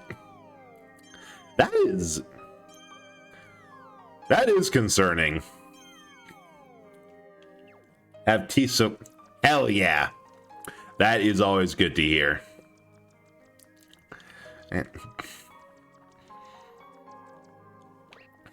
Keep on meaning to like go in. I have cold water. Yep, it's still liquid, but I can get behind it if you also don't have 3 inches of slush and snow on the roads. Or at least you can do, if you are in an area affected by a blizzard, is heat it up, put a little bit of honey, put a bit of lemon in it, have something tasty. Okay, here's the question. Where do we send him to? The next area, the ship, or off into space? No snow here whatsoever, just a cold breeze. Hell yeah, then cold water's fine. Ah, if you aim it right, you can hit him into this next one and like keep on chaining him. Yeah. Wait. Ah. Speaking of hot drinks, one of my coworkers told me a real Dr. Pepper ad from the 6. He's advertised drinking soda steaming hot during the winter. I had to question all of reality after he said it. So here's the thing. You know Pilk? Oh, Chess, thank you so much for redeeming third. You are the second to redeem third. Whoever gets it next gets third. Also, welcome in. I hope that you're doing okay, and thanks for coming by. Congrats on getting third, Sith. Send him to Bowser's 6th dungeon. So, yeah. Yeah, I know that. Yeah, I appreciate that. Oh, hang on, there's a thought in there. I forget what it was. But I appreciate you stopping by and hope that you're having a good time. Well, good times can. Yeah, no, the whole hot Pepsi thing. That wasn't. I remember seeing that was in the same cookbook as Pilk. Like, the 60s were a wild time. Because Pepsi milk was just a thing. From what I've heard, Hot Pop was actually pretty good. Pilk is just that's the thing. Pilk is completely fine.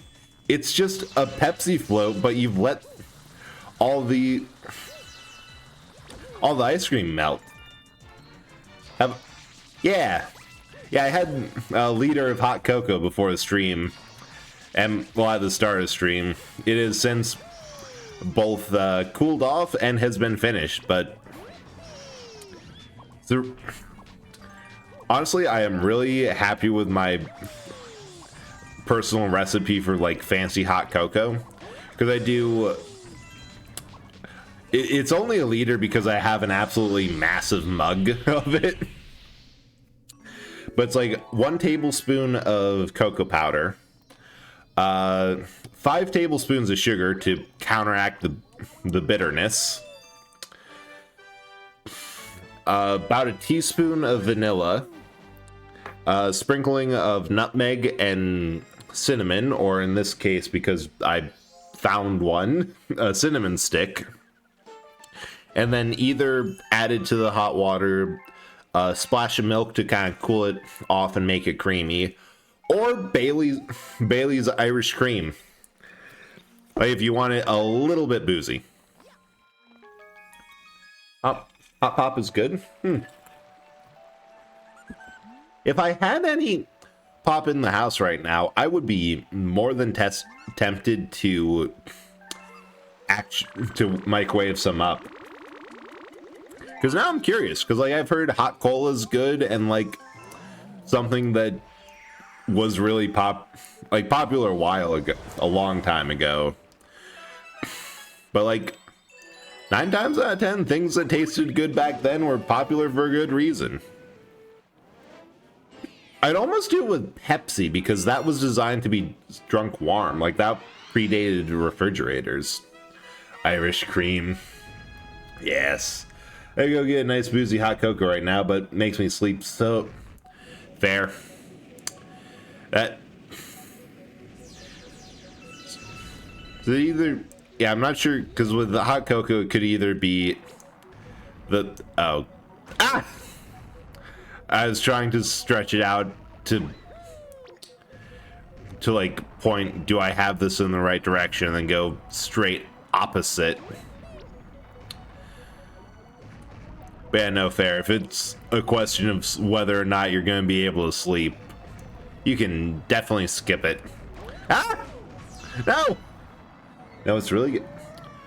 I have several answers to that question, but I am very curious to think of what specifically you have in mind, Chance.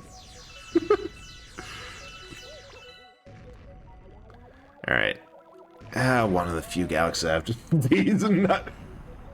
You say that as a joke, but D's Nuts snack sausage actually tastes really good. Like, it's just a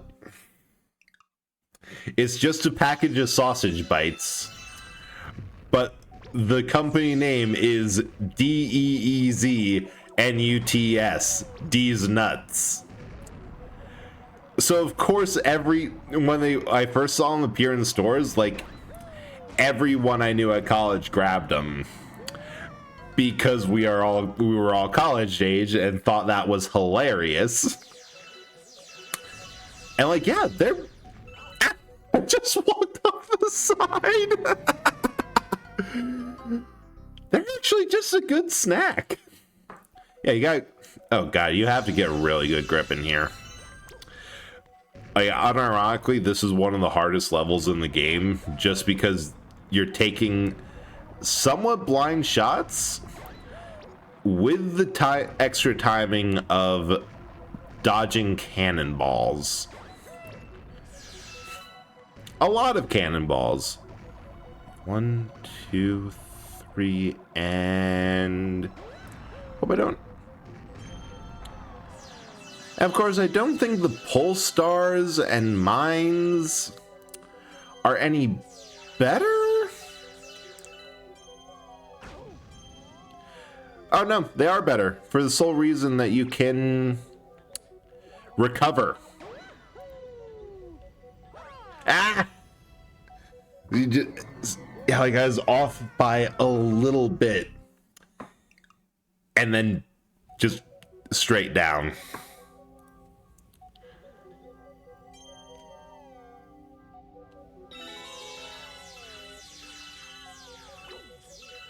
To the point where they give you a guide.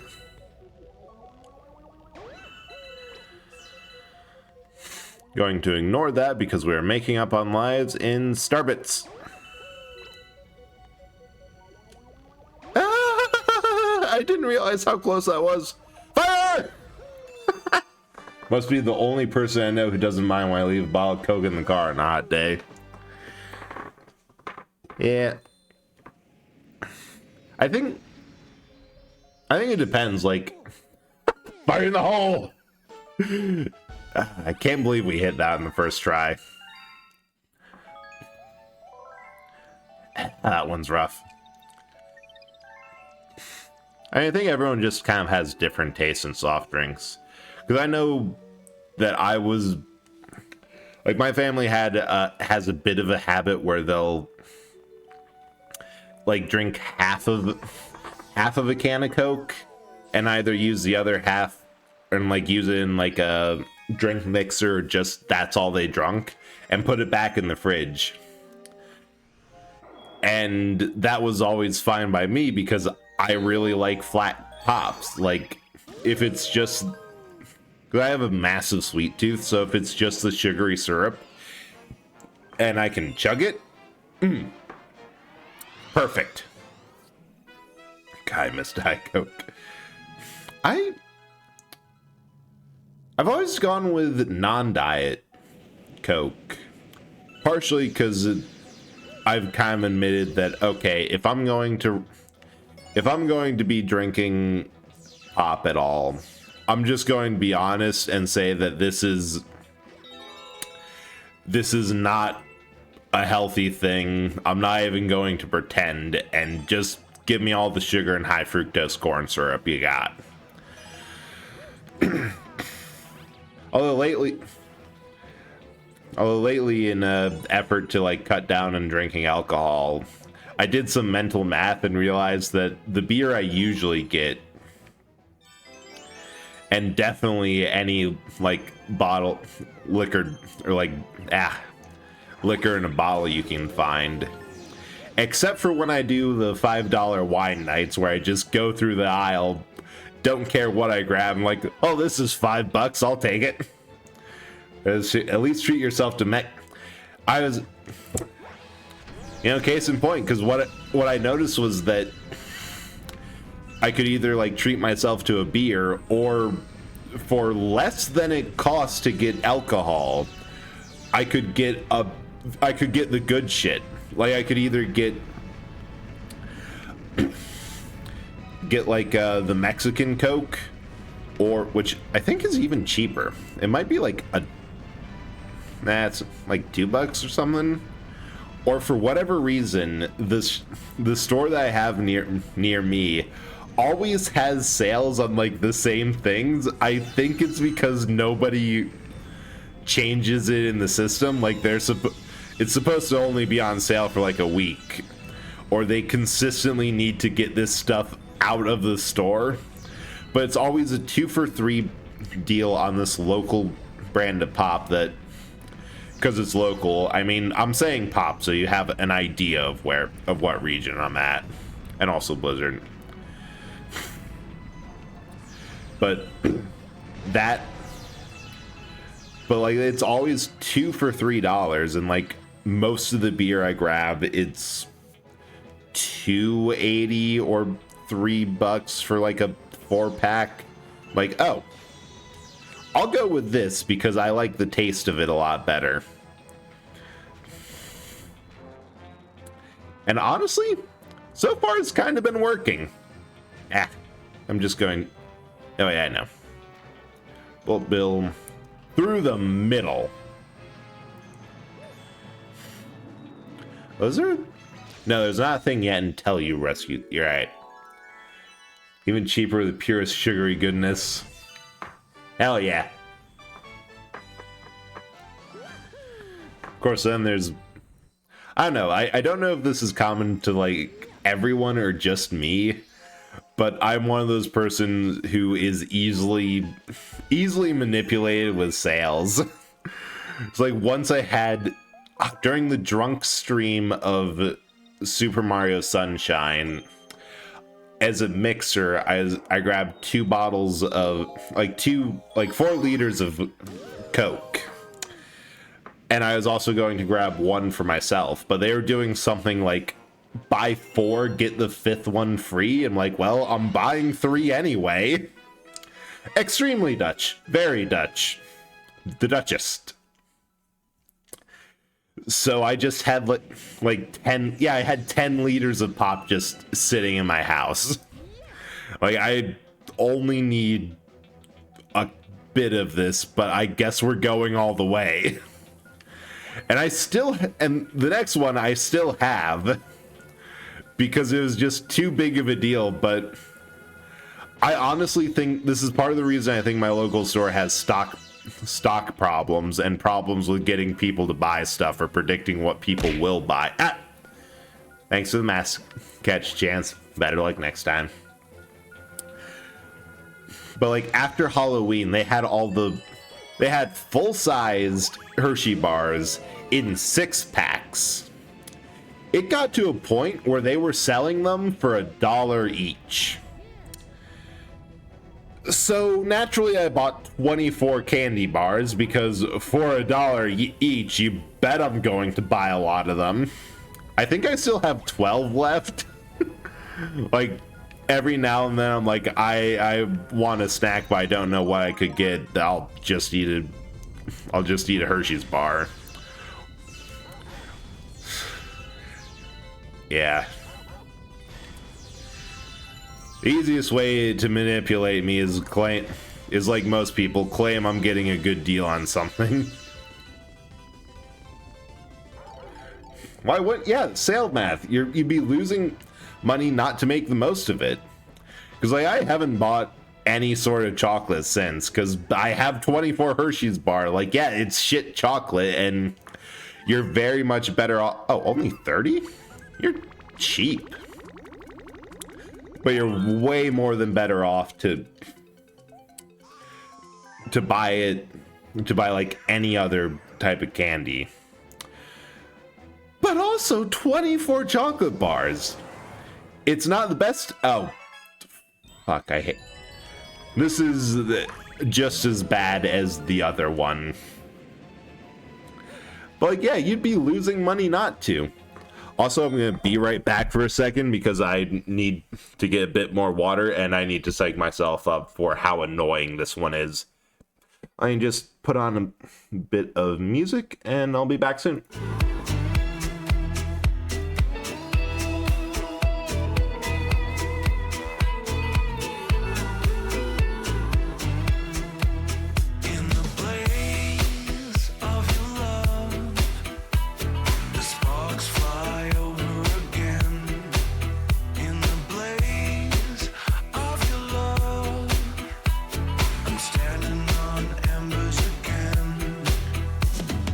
Chasing high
back. Let's see what I missed in chat. Mine is someone who bought 700 bottles of Sun Drops and spent $34. My hero. And the other side of that is like those extreme couponer shows that you see. Real life math problem. Yes. But like those people who come in with so many coupons that they end up getting like 3 carts of groceries and max out how many items a register can handle at once. That's off center. For like $25 or something. Huh, that actually worked pretty okay. It might be good, because the trick of this is the coin nubbins. You want to get the bombs directly on there. Come on, blow, blow, blow, blow up, blow up. Ah! 1 second left. Fucking buzzer beater. I like this Guillermo. Who knew that bombs work so well as an industrial strength cleaner? This guy is speaking the truth. Blow up all your problems. Blow them away. God, I really hate the trash collecting missions just because you have to precision throw something that's a little bit unwieldy, and they're kind of worse with Luigi because he handles poorly. But you have to precision throw unwieldy implements and hope you get close enough. And yep. On a, like, that's a strict time limit too. All right, next level.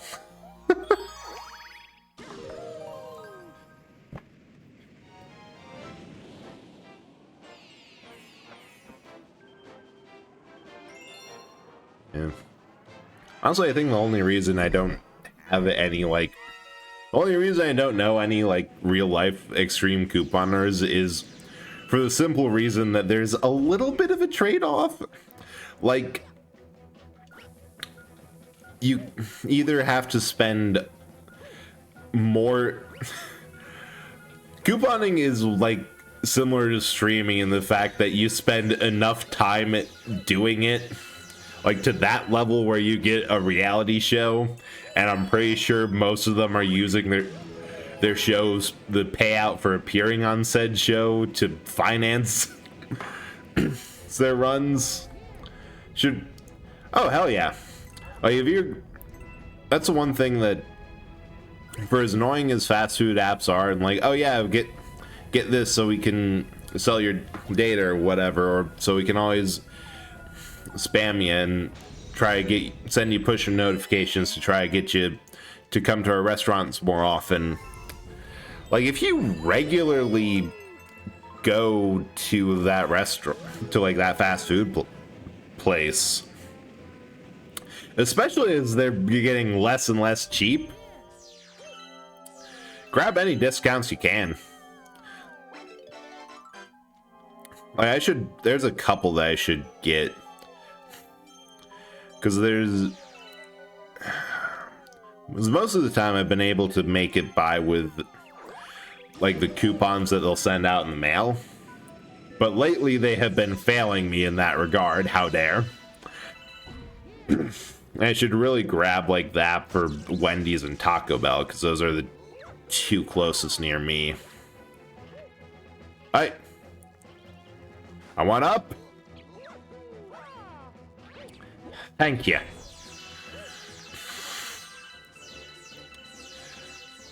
Like, if you're one of the people who keeps location off on their phone anyway, or readily restricts what apps can see it, like, hell yeah, go for it.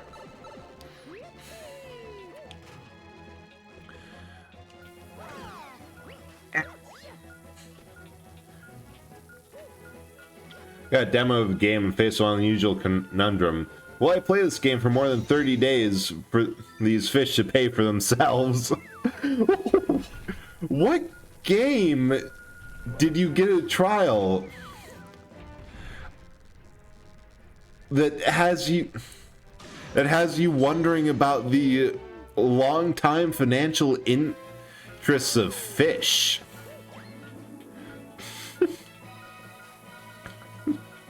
I mean, I guess pop off. Like, if you want the fish, if you can make money off the fish, make money off the fish.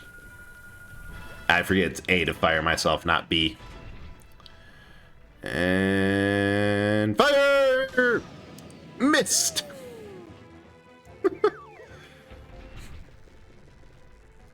Perfect. Chillquarium. The fish earns 6 cents per day, but can be sold immediately for $2. Amazing. I guess it depends on how chill the aquarium is. If you think you're going to get it, then... Or if you're impressed by the demo and want the game, then I guess keep them. Ah, I see.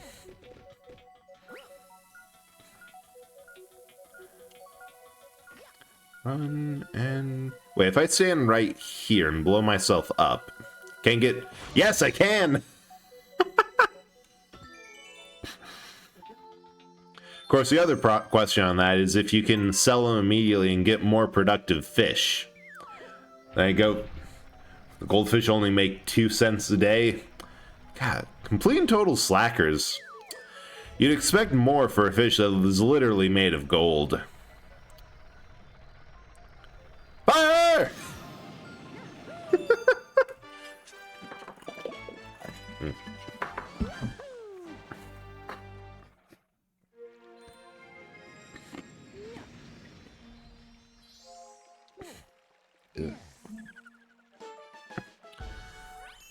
All right.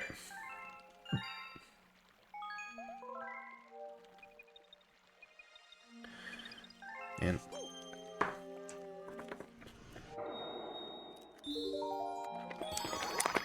better just be because it's cold outside, but suddenly for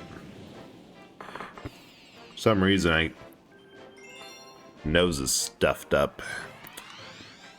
I swear, if I got sick on the one day of work where nobody was in there, I am gonna be mad.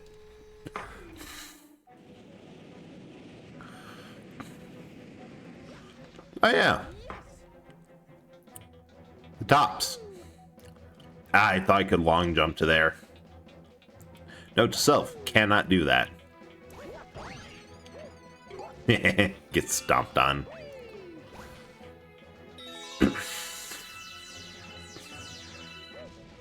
Nope. And there we go. I don't know why I expected... I saw the pole stars, but I still expected more. Yoink. Ah.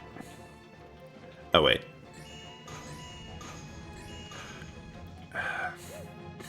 The mines are always a non-issue, but the game was smart enough to make sure you can't do that when you're in a place where it would normally be very advantageous, like in the middle of a pole star course, which would make several of the more dangerous mazes a whole lot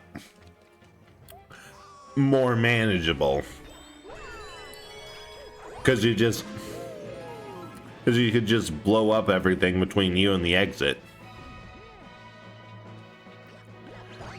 Get bent, wrench. Ow.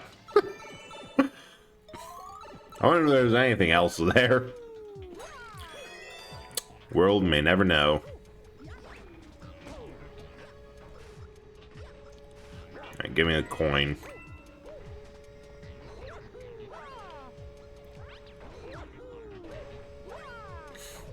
Easy.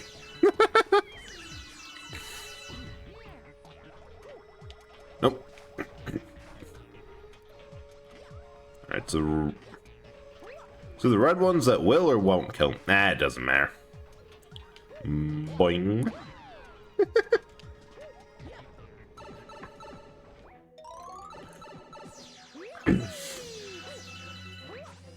I remember thinking with Mario that is probably one of the few characters that actually can have so many different genres of games. Because, like, he has platformers, RPGs, kart racers, fighting games. I'm counting Smash Bros. As primarily Mario. Actually, now that I think about it, I'm not sure I should, because I don't think I've ever seen anyone play as Mario or a handful of the Mario characters in that game. Except for Peach. Peach kicks ass. Like, just so many different types of games. And I'm not actually sure how they managed it, because, like, I feel a lot of the various mascot characters kind of failed because they tried it, but unsuccessfully. Oh yeah, Horror 2.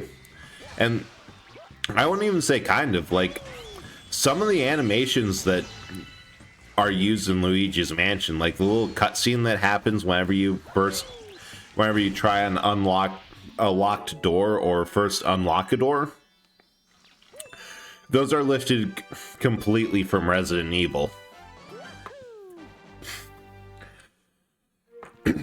Like that's a flat out shout out to the original Stuck in a Mansion with Creepy Things game. But even like the platformers, they have got 2D, 3D, this very physics-based space one. The only thing left there is a Prankster comic. And I feel like it's just, they kept on trying stuff. Like, Mario kept on being the, what can we do with this console, period, type of game, to the point where it's just like, yeah, we can have them do anything. Like, whatever Mario will be in, it'll make sense by the virtue of it being Mario. Which is really quite impressive. And I suppose what also helps is that for most of it, they've kind of... I did not think that through. They feel more comfortable experimenting because they assume people will play. Yeah, like, that's definitely part of it. That it's like, people will see it and say, oh, it's a Mario game, it'll be fun. Especially with Nintendo having a reputation for focusing on more gameplay heavy games. Because, like, out of all of them, like, platformers, kart racers, all the like, are all, first and foremost, it doesn't matter if what the story or the scenario is.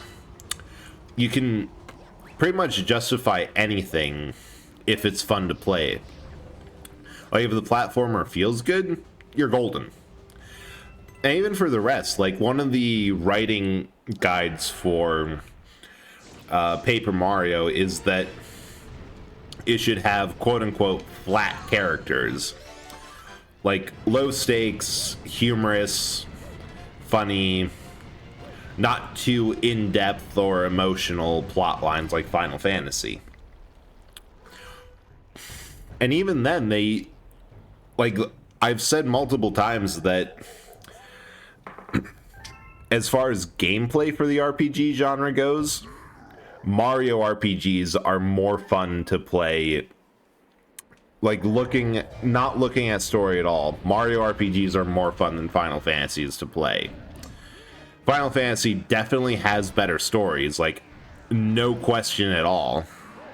It got stuck in a loop. But between Mario games, and he got stuck. Perfect. Like, Mario RPGs giving you the ability to dodge, counterattack, or, oh shoot, now I got stuck. And have much more interesting field moves. Those, again, like all the platformers and everything else, feel better to play.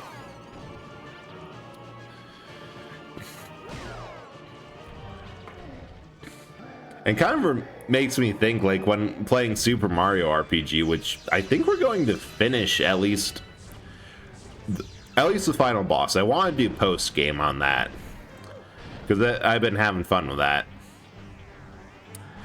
But that just kind of makes me think of, like, wow, they were able to, with this Mario game, put so much stuff just into it and make exploring the overworld fun.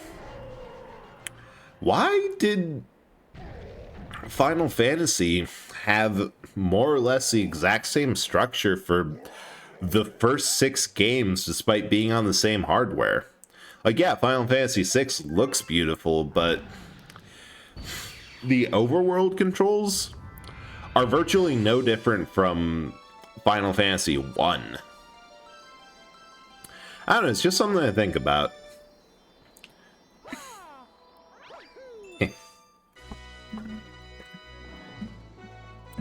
And then you have a game like Mario Kart that kind of defined the standard for a mascot kart racer. Which reminds me, has anyone seen like anything on the dev cycle of Bloodborne Kart? It's by the same person who did the Bloodborne remake, like trying to make Bloodborne look and feel like a PS1 game. Completely based off of a joke of like, oh yes, the next game will be a kart racer. And from what I've seen, it's like both competently done, feels like Bloodborne, and actually looks really fun to play. Oop, prankster comment. And yeah, we've unlocked like the entirety of the kitchen. Rescued another Grand Star and powers returned to another dome in the back of the observatory. Still don't think we have the star power we need to fly the observatory through the universe. The villain who kidnapped your special one took her far from here, to the center of the universe. Once our star power is restored, the observatory will be able to go there. Then you can reunite with your special one. And save. Alright. Now, I would say you think we can get through the entire Nether Dome, but no. Now that we actually have the prankster comments moving around and my desire to 100% this game, that ain't gonna happen. Speedrunning is a lot easier when it comes to... Ooh, Daredevil. When it comes to speedrunning, staying in one dome or area is a lot easier. Like, it could probably... It says the same star count as 64, and, well, it has the same star count as every game that has star collecting. That's the point of the Mario games. They always have 120 stars.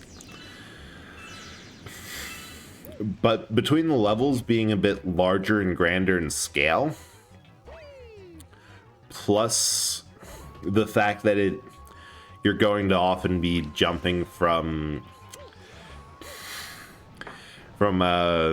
one dome to the next to get everything, it's going to take a little bit longer than that.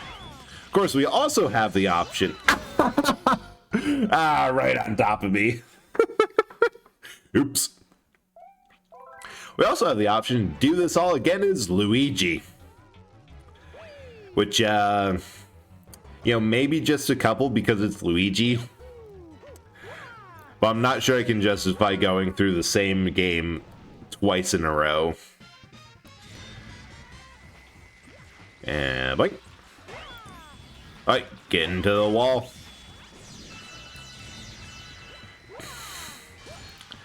You belong in the wall.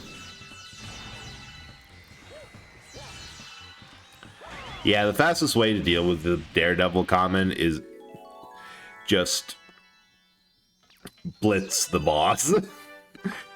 Enough aggression is the same thing as good defense.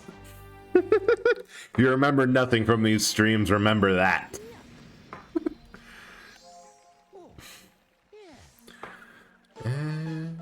Boom. Rosaline's Library. I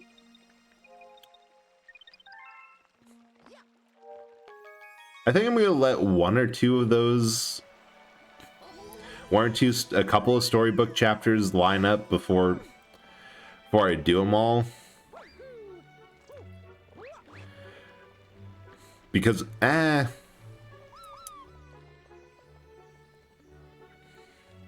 what I'm torn between is, on one hand, hey, what's up, Chance? Like, on one hand, I do like the storybook and how it fleshes out Rosalina's backstory. But on the other hand, I want to play more levels. What's the best Final Fantasy? Honestly, it's pretty subjective. Oh, yeah, we did just unlock the entire kitchen. Because you get this one from playing levels, and we could just go right on through.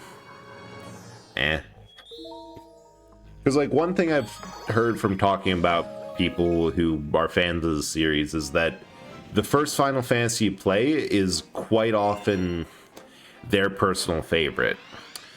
Or at least, like, one that's early in your memory. Like, my personal favorite is 6. Because it has some of the best sprite graphics, an interesting world, an interesting twist in which the villain wins, but then everyone just keeps on going on anyway.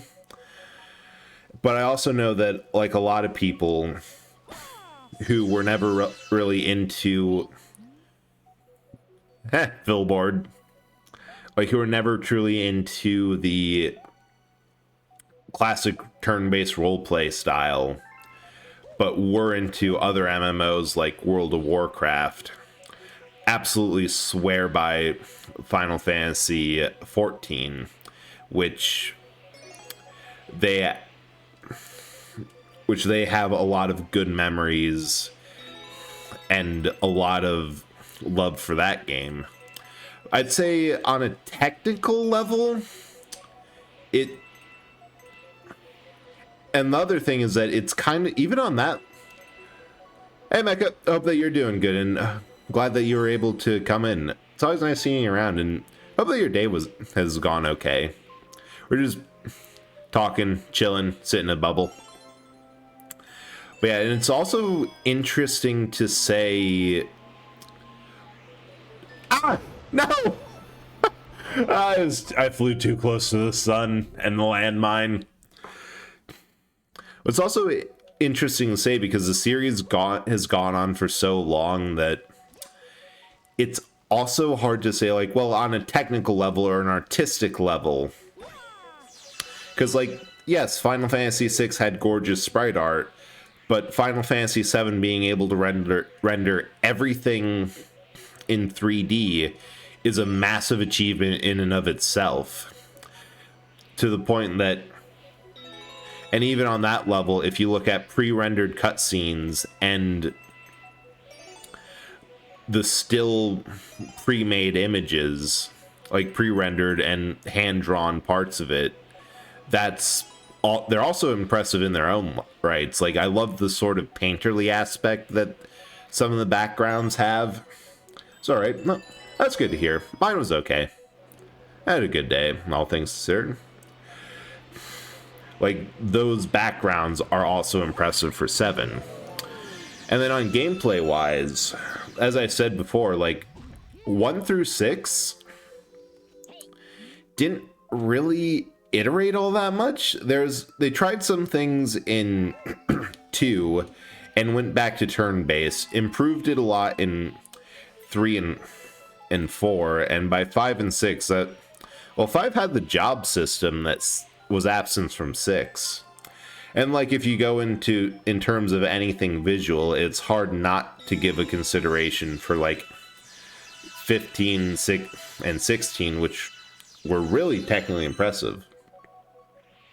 But overall, I'd say it depends on what you look for in a game. If you're looking for an action RPG, I'd kind of say 15 or 16. 15 story lags, but 16 has a bit of scuff that I honestly am attributing to the fact that the team that worked on it is most known for MMO, and a lot of that, of the MMO style, crept in to a point where I'm not sure it was entirely needed. So I guess for a short answer is, it depends. A concise answer and answer the actual question is, I honestly think 6 in terms of storytelling has a lot going for it, but also 15 was fun.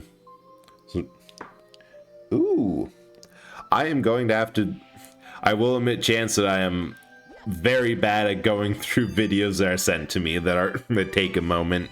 I get busy, distracted, and otherwise, but I'm definitely going to have to go through after the stream all the memes you've been sending my way. I appreciate it. Was it? And now oh, maybe I should go check out Rosalina's storybook, because if it's adding something, if it's adding things every single star. Last one's just for you to look at the art style. Right, noted, and I'm excited to take a look at the art style on that.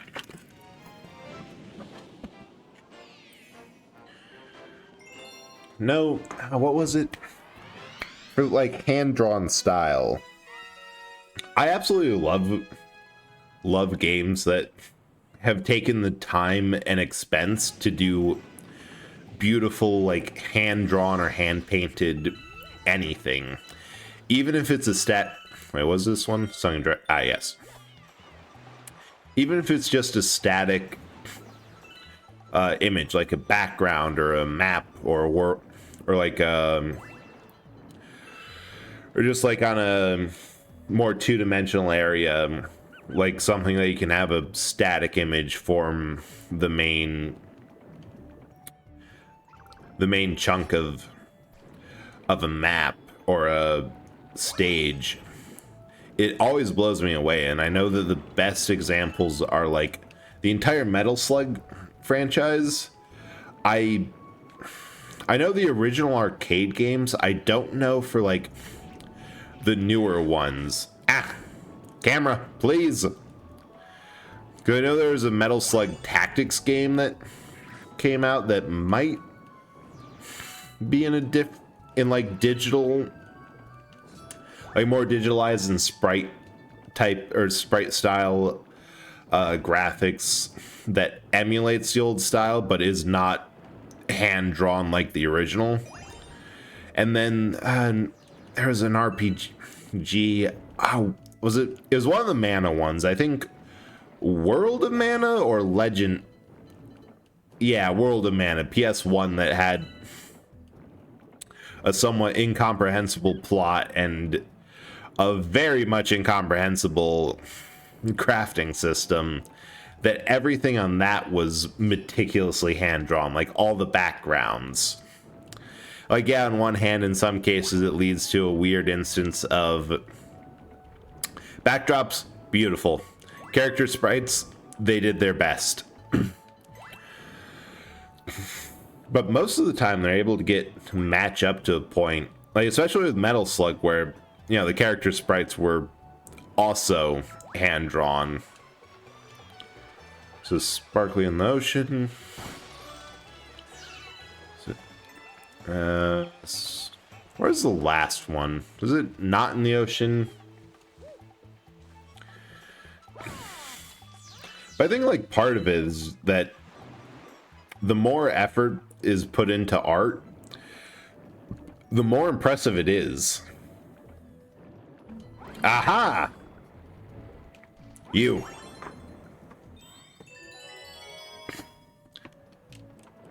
Because it takes a lot of care and dedication to not only make a game with full and complete hand-drawn graphics, in whole or in part.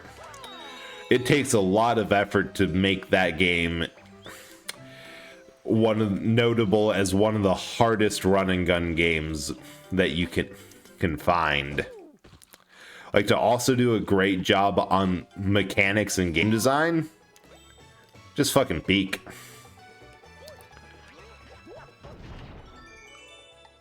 Oh.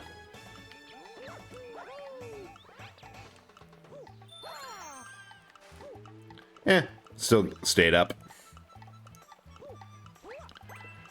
Hey, penguin.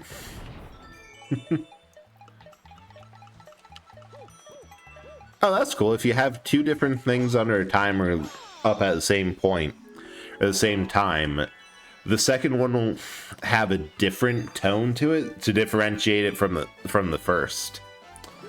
I think that's rare enough that that's just this particular wall jump set has its own tone. That's cool.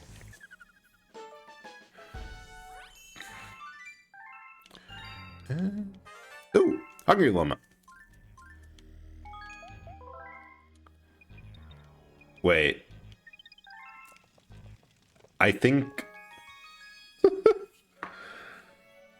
I think we're at a point where we have enough stars, but the game wanted to ensure that we would have a certain grand star before things started unlocking, so that we're at a point where every time we complete a level, we're going to get a thing. Drop.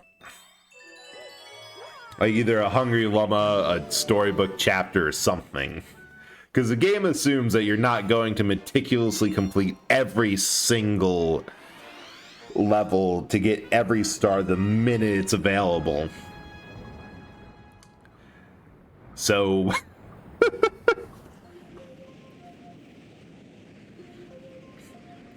I feel a little bit bad because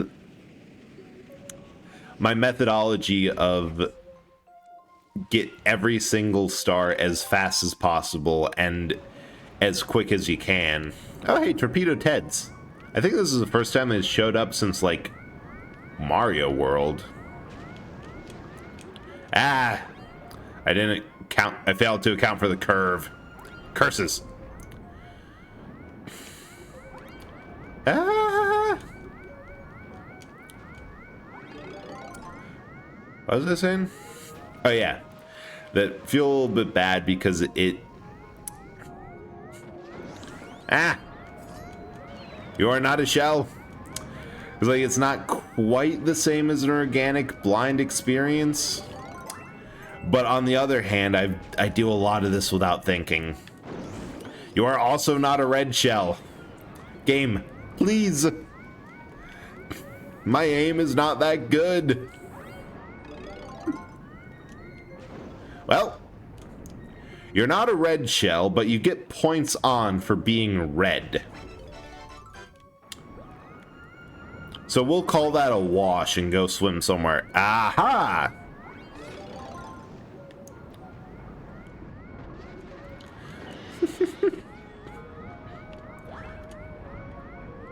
I don't know why specifically they decided to give all red shells the attribute of tracking their target to the end of the earth, to the ends of the earth, to try in an effort to kill it. Aside from the fact that the difference in like the 2D platforms between green and red Koopas is that red Koopas are smart enough to turn around when they get to a ledge, or green ones will just confidently walk off to oblivion. Ah, it locked onto the torpedo. Honestly, I think it just comes from Mario Kart. Like, that game needed something. Like, what's the usual? Like, what should we use for a projectile? Well, we have a long history of throwing turtle shells at people. Let's continue that fine tradition. All right. So what should the difference be? Well, we can just have the green ones be blind fired, you know, like classic 2D style. That'll be fine. We have red ones. I don't know, let's play test this for a bit. God, it would be really nice if we had something that would just take the guesswork out of throwing a shell and be a guaranteed hit on the person in front. We have red shells. My God, you have a point. And then ever since, they just gained heat-seeking properties. There's the blue shell. Which, aside from ending friendships, I'm kind of glad that we haven't seen a blue Koopa in any of the games. Oh, he's not a spiked shelled blue Koopa. I just remember... Another one in the kitchen. I just remembered that the blue Koopas from World existed. Actually, those haven't been back some. You ever just say something and have everything wrong come back to you at once?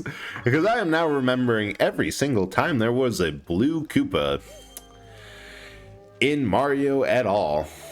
That was canceled back out. Either ones in the sewer in Paper Mario, the various Troopas, multicolored ones. However, there hasn't been blue-shelled ones that blew up. And that is nice.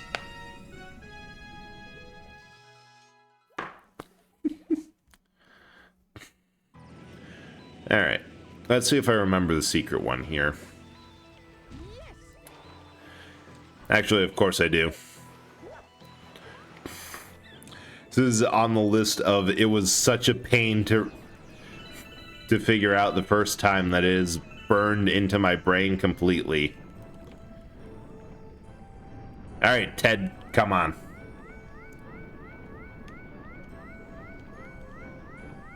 And get him. Oh, that causes a drain effect. Just because it'd be such a pain to hit it. To hit it underwater.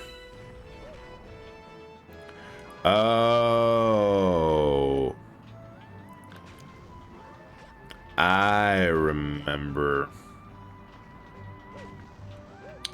Holy shit, I can't believe I got this first try.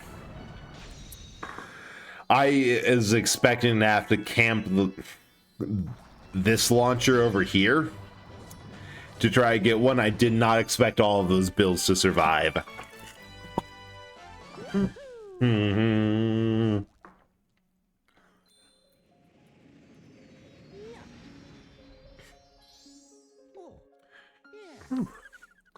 Ba-da-da-da, bon.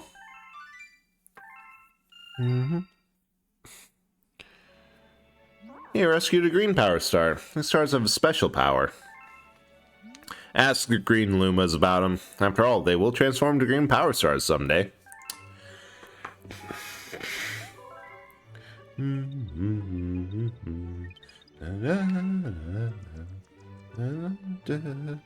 just love the Comet Observatory music so much. I hope it's loud enough for everyone. I think that's like part of it, of why I associate this game with like winter and snowfall. Of like the music is such on point, and the main Comet Observatory theme is so freaking peaceful that alone is just calming and cozy. And like you're going all this framing for the framing mechanism for the for the level select is just all these like very calm and like, it's all domestic. It's like various parts of the house. You go to the terrace, like Immediately a fancy house. Like, first... Wait, do I have to actually talk to the... I think I actually have to talk to someone first. Like, outside balcony or front porch. Yeah. Here to take swimming school's final swim test? Hell yeah. It says collect shells in the ocean. Maybe a gold shell? It's automatic A for you. Hey. There it is. Like, outside of the house, then you move to the fountain. Then to the kitchen, bedroom. Amazingly, the engine room does stand out of that. This is such a quick one. And then finally to the garden. Like, it's all very... But are you even one of my students? No, sir. Don't question it too hard. It just kind of has the feel of progressing further inside this big house, from like outside to inside, and then brief stop in the boiler room, but that's a necessity for the setting. And then finally out back to... God, I'm going to have so many storybook chapters to go through. And we'll just hit it all as one big thing. And last one. It's just going further into this big fancy house. I don't know.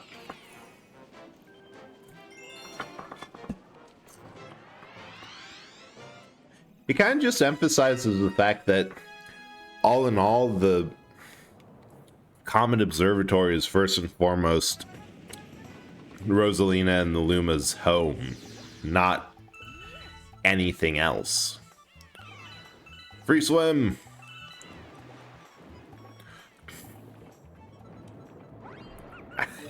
Give me that.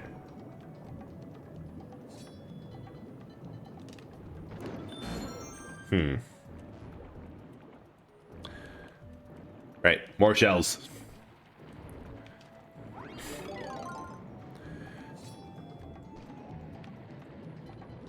Yeah. Whoa, a cave! To be fair, that would be my reaction to a sudden cave.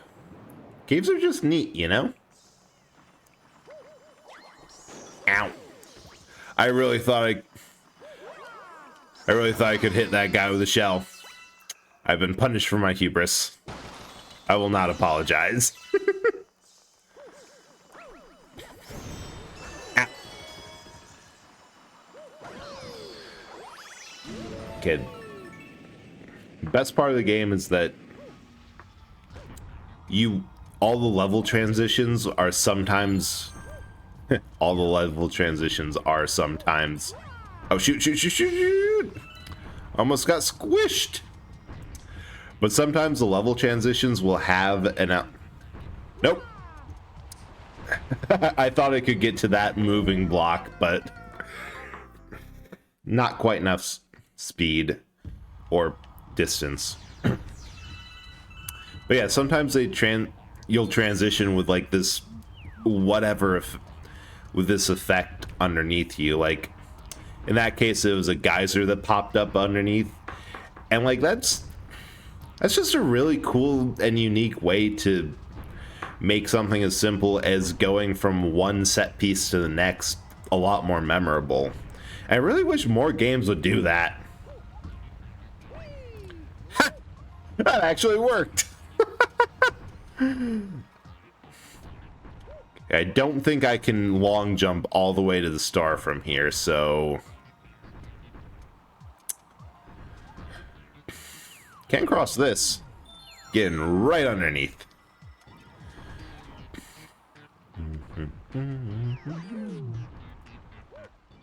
Really, the play of this game is to go across this level, not around. Cut off so much of it.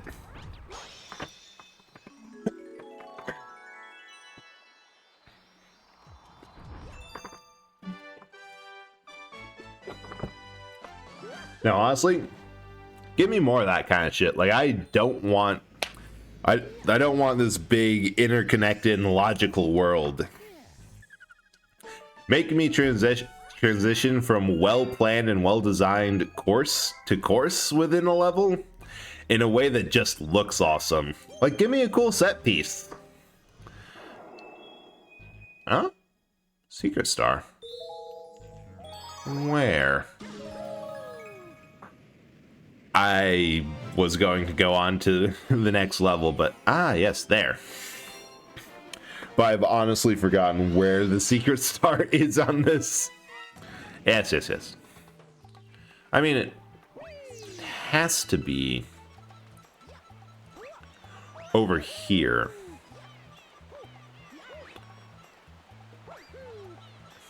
Because the one area that it has to be is the one area that we didn't go. Ow, damn it. I mean, this...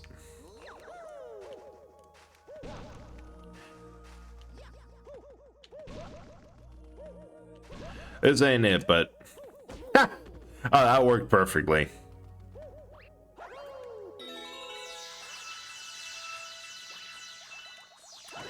But I think it has to be back on, like, that island area where we were last time.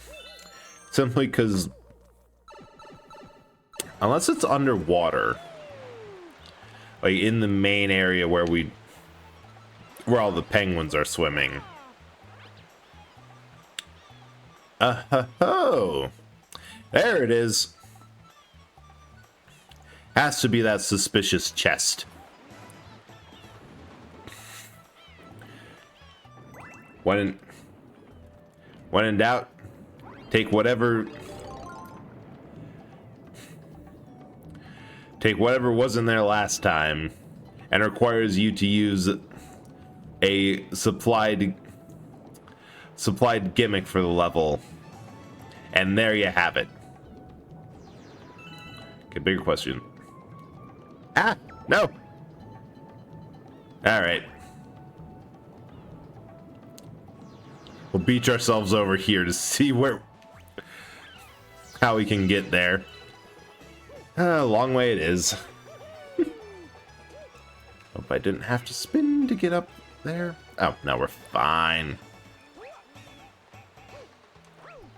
Joke's on you, I am the supplied gimmick. Perfect, get over here, we'll throw you at this chest. You know, now that I think about it, in terms of size, Bowser and a Deathclaw are about more or less even. More or less. And he has been used. It is known that the best way to open a locked door with Bowser around is to just send him hurtling through it. So I think you could probably be what unlocks his chest. No question. And up. I love that the Cataquanks got new life from this one. A bit smaller than normal size, true, to be fair. But you are made of metal, so that's a redeeming factor. Also, what the hell? This is using the ice power-up to climb up to freeze a waterfall and climb up it is so cool. I don't know why they didn't do this on more levels. Like, that is so cool to be a secret optional star just here. Right, and one. Alright, got the concept down. Follow me, Cataquank. I think this is one of my favorite levels, period, in the game. Like, first of all, it's a secret, so it's got points up for that. Second of all, it does the really cool and, like, Cataquacks. One of the two. It's, let me spell it out. Kind of like that. Right? Yeah, Cataquack to the skies. That's the one. There's weird duck things. And Yeah. If you... Ooh, Fastfo. Okay, the goal for the stream is to complete a level that is not on the beach bowl to end out.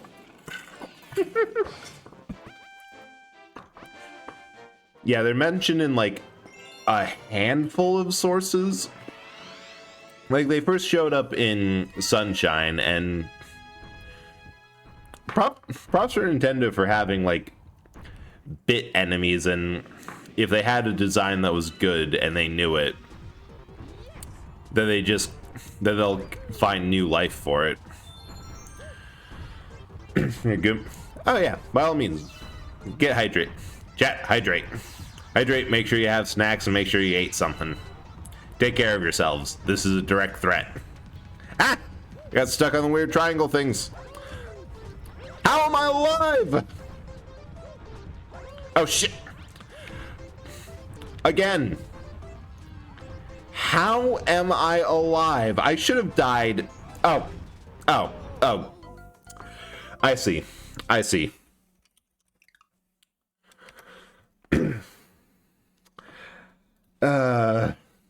3 times. How did I survive this? Dies on a technicality. I forgot that if you're too close to the tox boxes when they do that, that you'll get squished on the edge. God damn. Yeah, this is just peak Mario. The most amazing how are you not dying platforming you've ever seen, followed by the most how did you fail that? What were you thinking? Fails that you have, again, ever seen. Alright, we're just gonna do this legit. Kamini, welcome in. Thank you for the lurk. I hope that your day went well, and hope that you're having a good night. And thanks for the mask catch. I don't know if there's mods around, but could someone give a shout out for Kamini? And for the flood. I finally fixed... I love saying this. I finally fixed my tits so that everything gets thrown properly. Yeah. The trick worked! That still got you shout out. I have proper tits.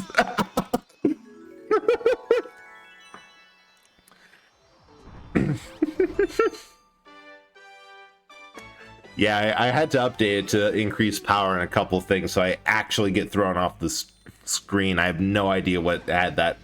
Lurking while playing Lethal Company. Oh, nice. Good luck with Lethal Company. I was pleasantly surprised with that game. Like, it's a whole lot of fun. Hope you don't die. I hope that you don't die ridiculously close to quota.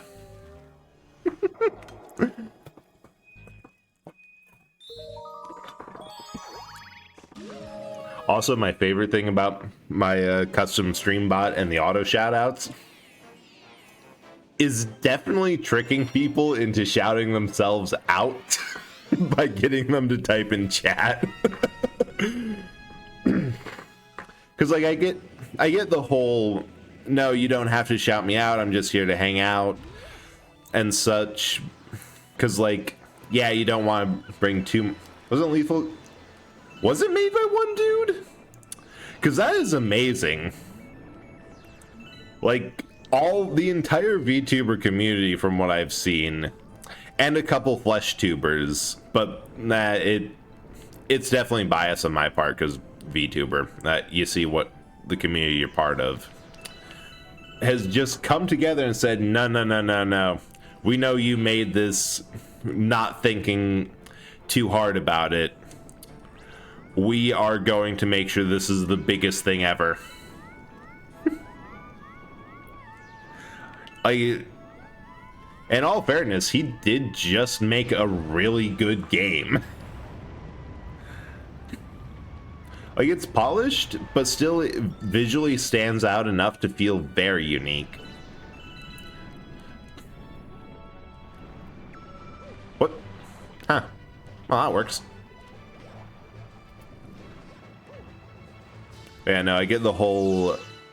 the whole feeling of you don't really want the attention or the shout outs, like you're just here to chill and support someone. But also, like, it's really hard to grow, so, and every bit of exposure helps. And one of the things I noticed when I was starting out is that primarily my audience was other VTubers and other people who already existed in the streaming space. So being able to... Wait, am I going to do this without turning the tower on at all? Oh no, they proofed it. You gotta turn it on.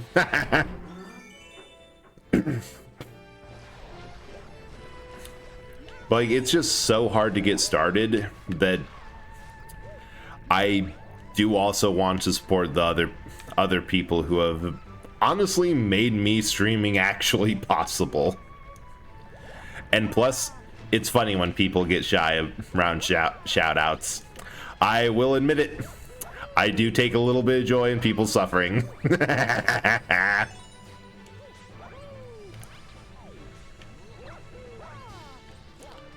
Oh, bonk.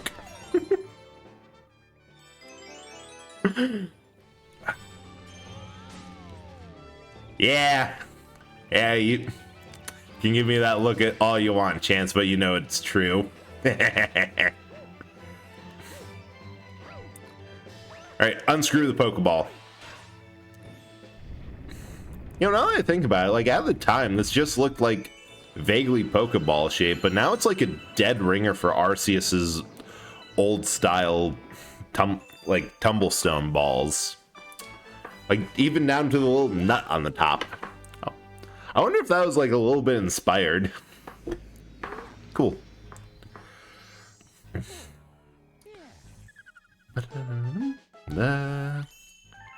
36 stars. Several galaxies complete and enough stars to just get to the engine room. Good stream. Like, we're more than halfway through, but that... Actually, no, it's not even a little bit early. This is just... We are directly on time. But yeah, thanks so much for coming by and watching. Like, I really enjoyed that streaming that, and glad everyone could come along. But I hope everyone had a fun time. Let's raid. Ooh, hell yeah! Friend of mine has just started streaming again and is online playing Sonic Superstar, which is tangentially related. Wait, what? All right, let me try that again. It said invalid use. Oh, I completely botched that. Man, thank you so much for coming by and supporting Mecha. Like, I really appreciate coming by and everyone who came by and chatted and said hi. Like, it is really, it's been a while since I streamed. I was a little bit in a headspace about it, but I often forget how much fun it is to stream and like chat with everyone. Yeah, I'll be live this Thursday, probably with Control, because we didn't do that now. Honestly, it could be anything. Still streamer choice. But yeah, see ya. But we're already Forgotten Dreamers, so say hi.